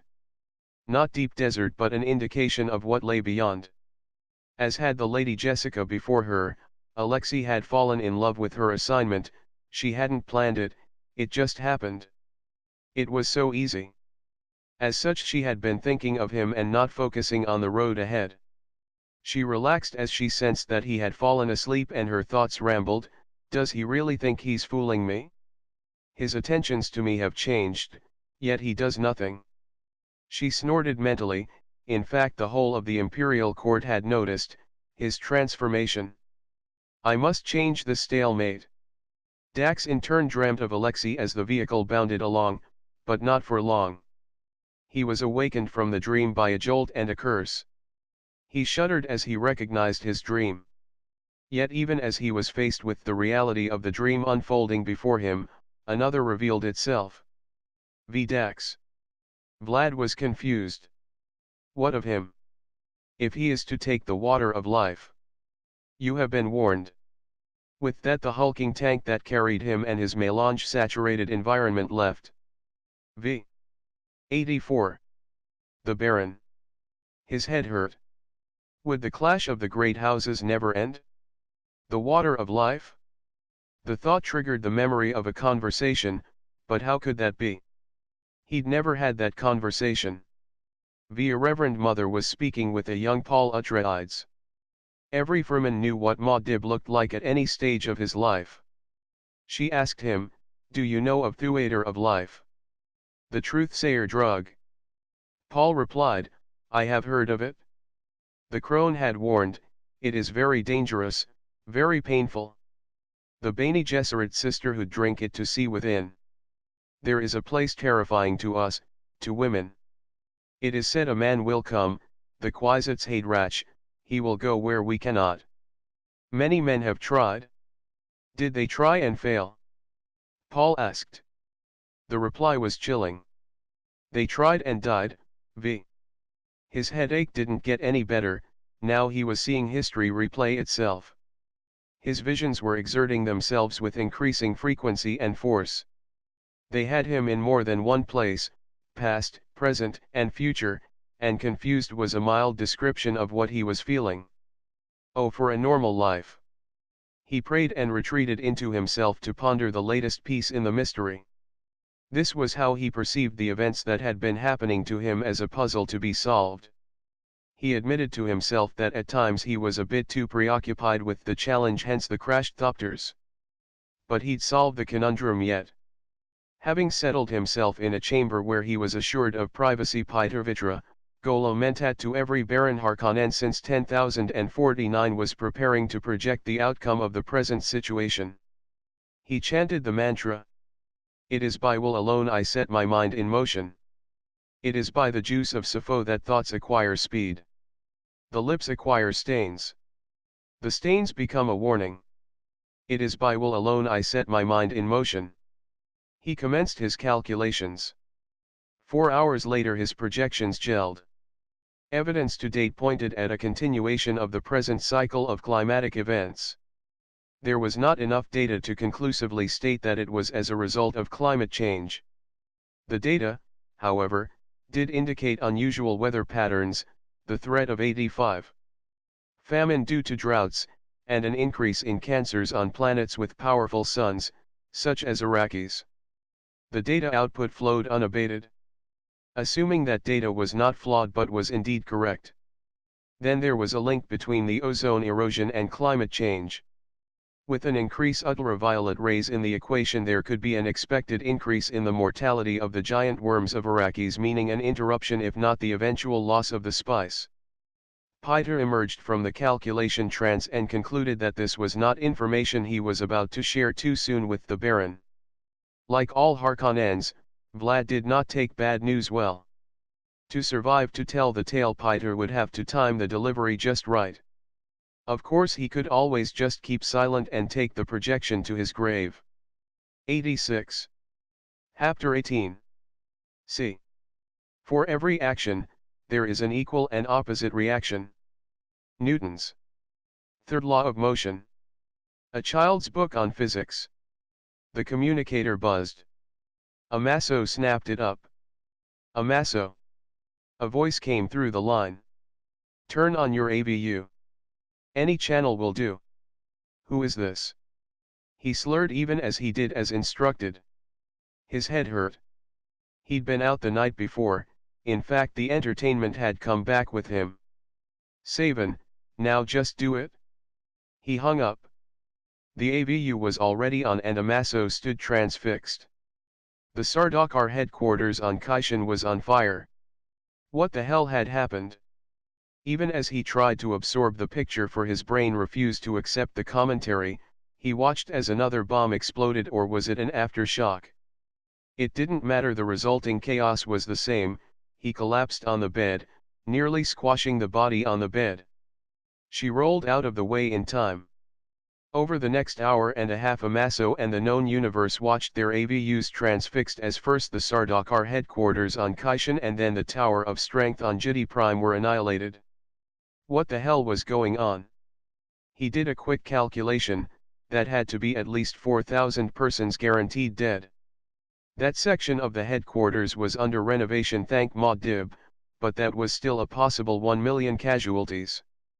Then there was the Tower of Strength. He snorted so much for the strength of that.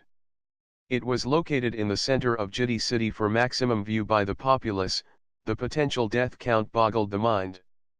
After scanning all the channels he switched off the AVU and headed for his mother's quarters, leaving the entertainment to find her way home. Protected by the shield, the worms didn't come close, but they were out there. They always were when Dax was near. It may not have been true desert in the Fremen sense, but it was hot, humid, and dusty. Desert enough for Alexei. They had taken turns at driving, and as the vehicle bumped along Dax was lulled to sleep, until the sudden stop jarred him awake and he heard Alexei mutter the expletive. 87. What happened? He demanded. Traffic jam from hell. Alexei informed him, reached over and switched on the radio for an insight into what was happening. They soon found out. 2 40-foot spice haulers had jackknifed. There was a 20 vehicular pile up behind that and they were stuck. She switched off the engine. With such a shudder from the crash, there was bound to be worm sign. Are you all right, Highness? An officer from the entourage came running. Dax waved him away. Yes, yes. I'll go forward to try to expedite matters. The office announced. You do that? Dax agreed. Well, looks like it's you and me, Highness. Alexei teased. Silence descended, as Dax continued to try to mull over the various anomalies in his life, the most potent sitting next to him. He finally decided that he'd just let fate lead him, to a point, but he'd stop analyzing and let life unfold. The silence was more than Alexei could bear. She couldn't take it anymore. Sir, excuse my forwardness, but I consider myself your friend. There are times when a friend has to know when to talk and when to shut up. I've tried keeping quiet. It did not work, so now I speak up. What's wrong? Wrong. He echoed. Yes, wrong. You have not been yourself for weeks. Talk to me, maybe I can help. Dax hadn't expected her to tackle him.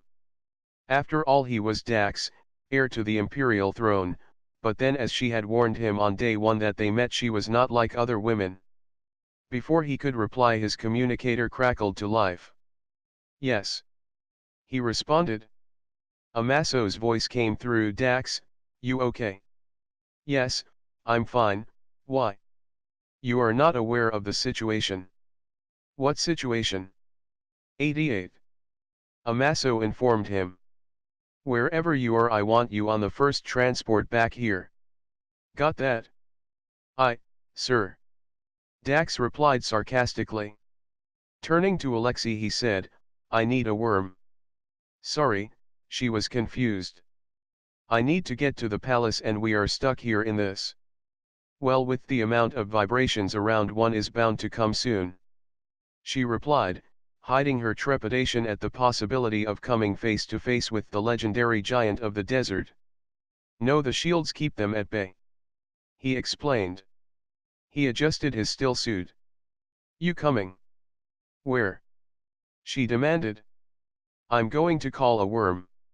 He explained. You have no thumper. She pointed out. I don't need one. He had a hunch and was about to test it. The Bud Islamics Minority Rights Association and the Fellowship of the Zen Creations issued a joint message. We extend our heartfelt sympathies to the families of the victims of this terrible attack. Nothing can justify the murder of the victims in these terrorist attacks, and nothing justifies the slaughter of innocent people in the name of retribution. We urge the Landsraad to look into its collective heart and not start a spiral of violence that can lead to genocide. Arista lay on the sofa in her office. There was no incentive to return to her private quarters. Duncan was out with the Fedaykin and the work of the Empire never ended, so she just stayed in her office. Today and the weeks and days leading up to this day had been a stressful time. The attacks today just seemed to be the climax. The Butleran Jihad and subsequent regimes were born in the hope that survived wars, the hope of a race moving toward justice, escaping old patterns of conflict and fear, and now this, the dawn of a new age. What will this bring? 89. Chapter 19. C. War. What is it good for? Absolutely nothing. Standard lecture to first-year sword master students. From Prince Raman Corrion. To Terran Growth Inc. Message. Both budgets have proved acceptable. Commence with immediate effect. Head. House Harkonnen. The door swung open and Peter entered. Apologies, Baron, but I think you may want to see this. He strode over to the AVU, and switched it on. Vlad was not Baron by mere inheritance, he was an experienced soldier and crafty politician, but nothing he had done had prepared him for what he saw that morning on his AVU screen. Had he been told that this would happen, he would have said that so early in the morning that the person had been drinking. He himself was stone cold sober, and yet he could not believe what he had witnessed. 2 guild crafts had slammed into the Tower of Strength. From Baron Vladimir Harkonnen to Empress Arista Atreides v. Message. Let me inform you that vendetta, as in ancient tongue, the art of Canly, is still alive. This will not go unavenged. 90. Head. House Harkonnen. Arista passed the communique to Duncan, who read it as she said, he blames us. I remember a lecture that I attended when I was training to become a swords master. It said, war. What is it good for? Absolutely nothing. He returned to the panel that was feeding him reports. Amaso has gone to collect Mick and Dax is on his way. She informed him. He nodded in acknowledgement. The Reverend Mother Zelrun's buzzer sounded. Yes. The acolyte's voice came through. Reverend Mother, I have the Mother Superior Sasha on the line. Put her though. The Mother Superior's raspy voice came though. Zelrin, you've seen the horror on the AVU. Yes, and I have been in contact with various people and the picture looks grim indeed. Zelrin acknowledged. Your services will be required. As soon as you appoint someone to continue to monitor the Exodus, I want you to report to my office. Yes, Sasha. Zelrin cut the communication and considered the candidates to replace her. Ali Ben Nesset, the Tleligza governor of Caledon, tightened the screw again. He was tired of this constant appealing to the Atreides for assistance. He would break this resistance once and for all. Arista read the communique for a third time, just to be sure. In true Tleligza form it was simple and straight to the point. All persons of Caledonian or but Islamic extract arriving on Caledon will be taken aside, questioned, have their image taken and will be fingerprinted. 91. The public howl had been instant. Akil El-Vikram of the Bud Islamics Minority Rights Association stated that this latest action must be seen as a new form of racial discrimination and contrary to the principle that one is innocent until proven guilty. Now Arista was receiving reports that even before the new regulations were in place, that some 10,000 had been detained for questioning. With the silent consent of the Landsraad, Atreides rulers, had for carefully considered reasons, tolerated the situation on Caledon, and had done so for generations. Maybe Amaso had been right, it was time that this generation dealt with the state of affairs on the ancestral home of House Atreides. Now the Tleligza no longer seemed content to rule but were now tightening the screws of oppression. After analyzing the situation and weighing the advantages and disadvantages, Arista made her decision. She now had to decide just how to achieve the decision. 92. Chapter 20. C. K. Sira Sira. Whatever will be will be. The future's not ours to see. K. Sira Sira. What will be will be. Favorite lullaby of Grand Dame Atreides. Grandmother to the Emperor Dax. Dax stood on the outcrop and said simply. Shihulad, it is I, Dax. I need you. Come to me. Your humble servant. There were no thumping, no regular noises, just his voice on the wind. Silence descended as Dax and Alexei waited. He was about to test a theory. If he was right. If he was right? Then he was about to drag humanity into an era to challenge that of Muad'Dib and the tyrant. He contemplated his place in the universe. He was either about to make history or a fool of himself in front of Alexei, no less. Alexei, his thoughts drifted to her again. There was no doubt that she had been brought to Dune to be the consort of the Emperor, him. With every passing day he realized the wisdom in having the right partner. The role was a weighty one, the right partner could make it easier. His mother had his father and he wanted that. If he were to survive the future, he needed that. Dax confessed softly, Alexei, I dream of you and call your name for one reason only. I know. He turned, you do. She nodded. You hit your head when the elevator malfunctioned. He chuckled. You have no idea. It is nice for friends to appreciate each other. She baited him. No. No. No. He wasn't getting through to her. Why? She wanted to make sure that she had not misunderstood this conversation. He watched her closely as he uttered the prophetic vision, as I am to be father to a new epoch and you are to be mother. 93. Is that all? She taunted. Parents to a new epoch? Oh well, why didn't you say so from the beginning? Then she got serious. This is a serious commission, Lord, are you sure? When my mother sat Amaso and I down for that conversation, you know the one that explained the differences between the sexes. She told us that, regardless of the age it happens, we would only become men when we know the woman that we wanted. Till then we would remain mere boys. I have come to realize that to become the man I desire to be I will need you. A tear rolled down Alexei's cheek at the honesty of his statement. He would never understand women. What was wrong now?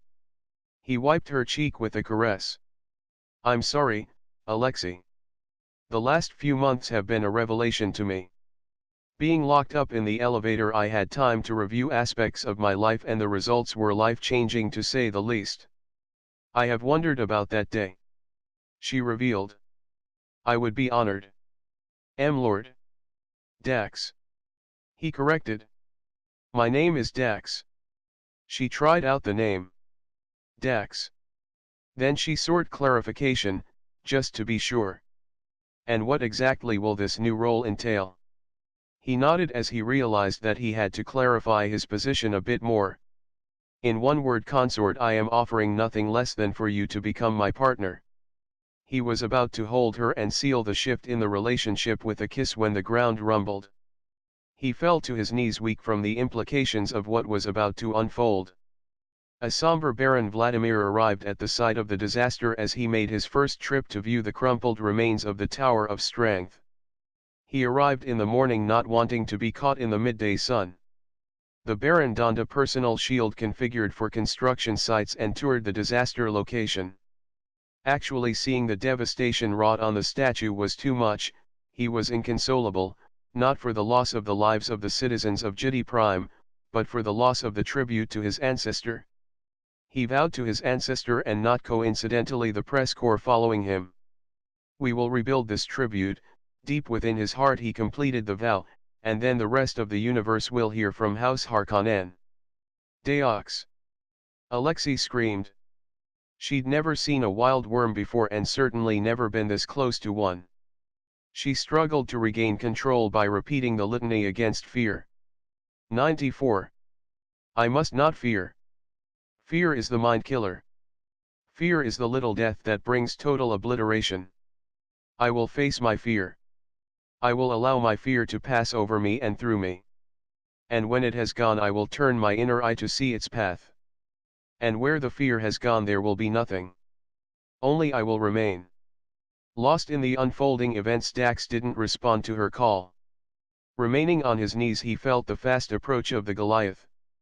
Racing towards the man as if with no intention of stopping, the worm zoomed along, displacing mountains of sand as it approached. Finally, with 2 meters to spare, the Leviathan stopped before the man who had summoned it. The sandworm reared up slightly and paused before the genuflecting man. Alexei stared in amazement at the tableau of the kneeling man before the giant. Realizing that first, the worm had no intention of devouring him or his consort, and second, that it seemed to be waiting, Dax ventured to continue the test. He stood. Oh, Great One.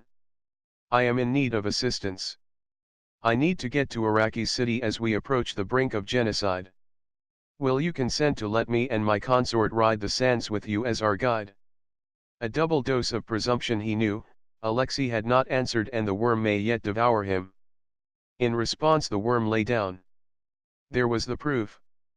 The great sandworms of Dune responded to him. He was right. He was about to drag humanity into an era to challenge that of Muad'Dib and the tyrant. As he and Alexei mounted the waiting worm, he said to her, "You must now decide where your loyalties lie. You cannot serve 2 masters." On that note, the worm rose and headed for Iraqi City. Petition. 2. Chief Justice, ICJ. From, the Bud Islamics Minority Rights Association of Kaishan.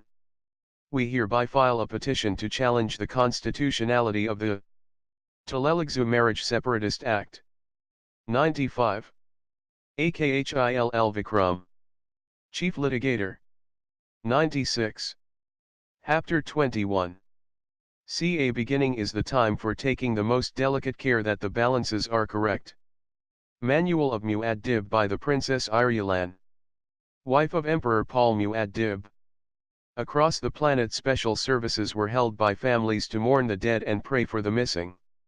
Vlad's visit had finished an official day of mourning and prayer on Jedi Prime, a mood that tended to lighten considerably when people returned to the relative privacy of their homes, as the Give Me Strength was no more.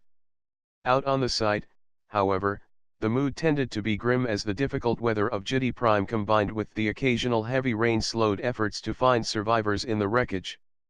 Duncan continued to coordinate the responses from his Arrakis base. The Guild has grounded all flights both intra- and interplanetary. Nothing is to move for the next 26 hours, that includes military. Dax arrive yet? Amaso walked in with Mick-En. No, Arista replied. I will need to address the Empire. You will need to visit the sites. Mick-En added. If the Guild maintains the grounding, then we are going nowhere. Arista replied. Amaso, your father is mobilizing the military. I need you to coordinate with him with the emergency services. I need an investigation started. I need to know what happened. She turned to Mick-En. Mick-En, I need to compose my thoughts and what to say. Not to mention the formation of a policy on this, there is about to be significant fallout. I can just hear Vladimir. Amaso snorted. Mick-En followed Arista and added. We will need to convene the Land's Rod. He paused long enough to grab Amaso and growl, and no spice wine for you. The buzzer sounded. Yes. 97. The acolyte's voice came through. Excuse me, Mother Superior Sasha, but I have Ambassador Olaf of Caledon requesting an audience. Zelrun glanced at Sasha.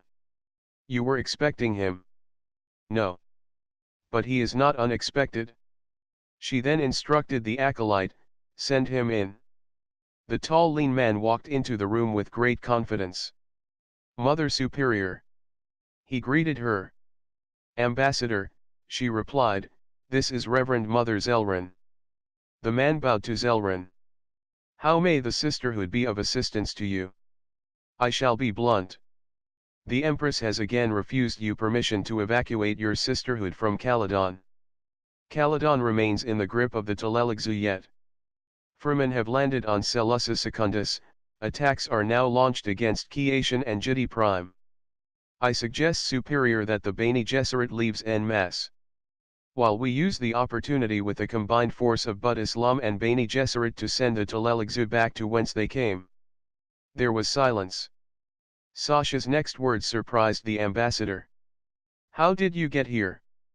There is an embargo on all flights. The man blinked at the change of topic. As she scratched an itch, he answered. What goes up must come down, and as we were near our destination we were allowed to land.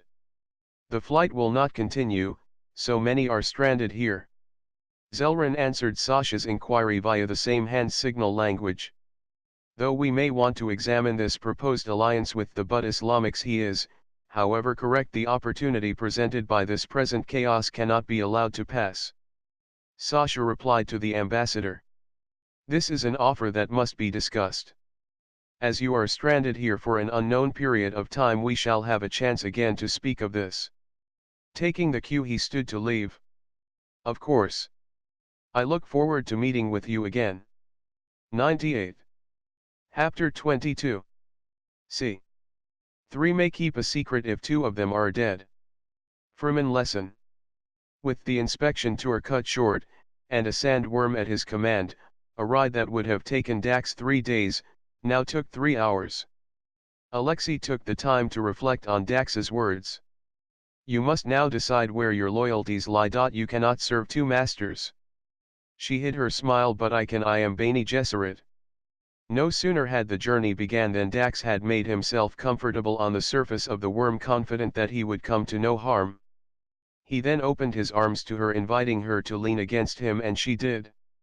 Her reason for being on Arrakis had been to mate with this man. The Reverend Mother Pharaoh was impatient that time was wasting, and they were no closer to that aim than suddenly this. She felt his strong arms around her, keeping her safe and secure. There was really no choice. She loved him, and she now understood the Atreides' ability to bind people to them. The voices within urged caution but not flight, and so she placed her foot on the path to follow that of her predecessor, the Lady Jessica Atreides. Her decision made, she relaxed against Dax and she prepared to enjoy the ride. Feeling the moment that her decision was made, Dax tightened his arms around the woman he considered his consort. His reference to her earlier seeped in. Consort, she asked. Consort. He confirmed. Official memo.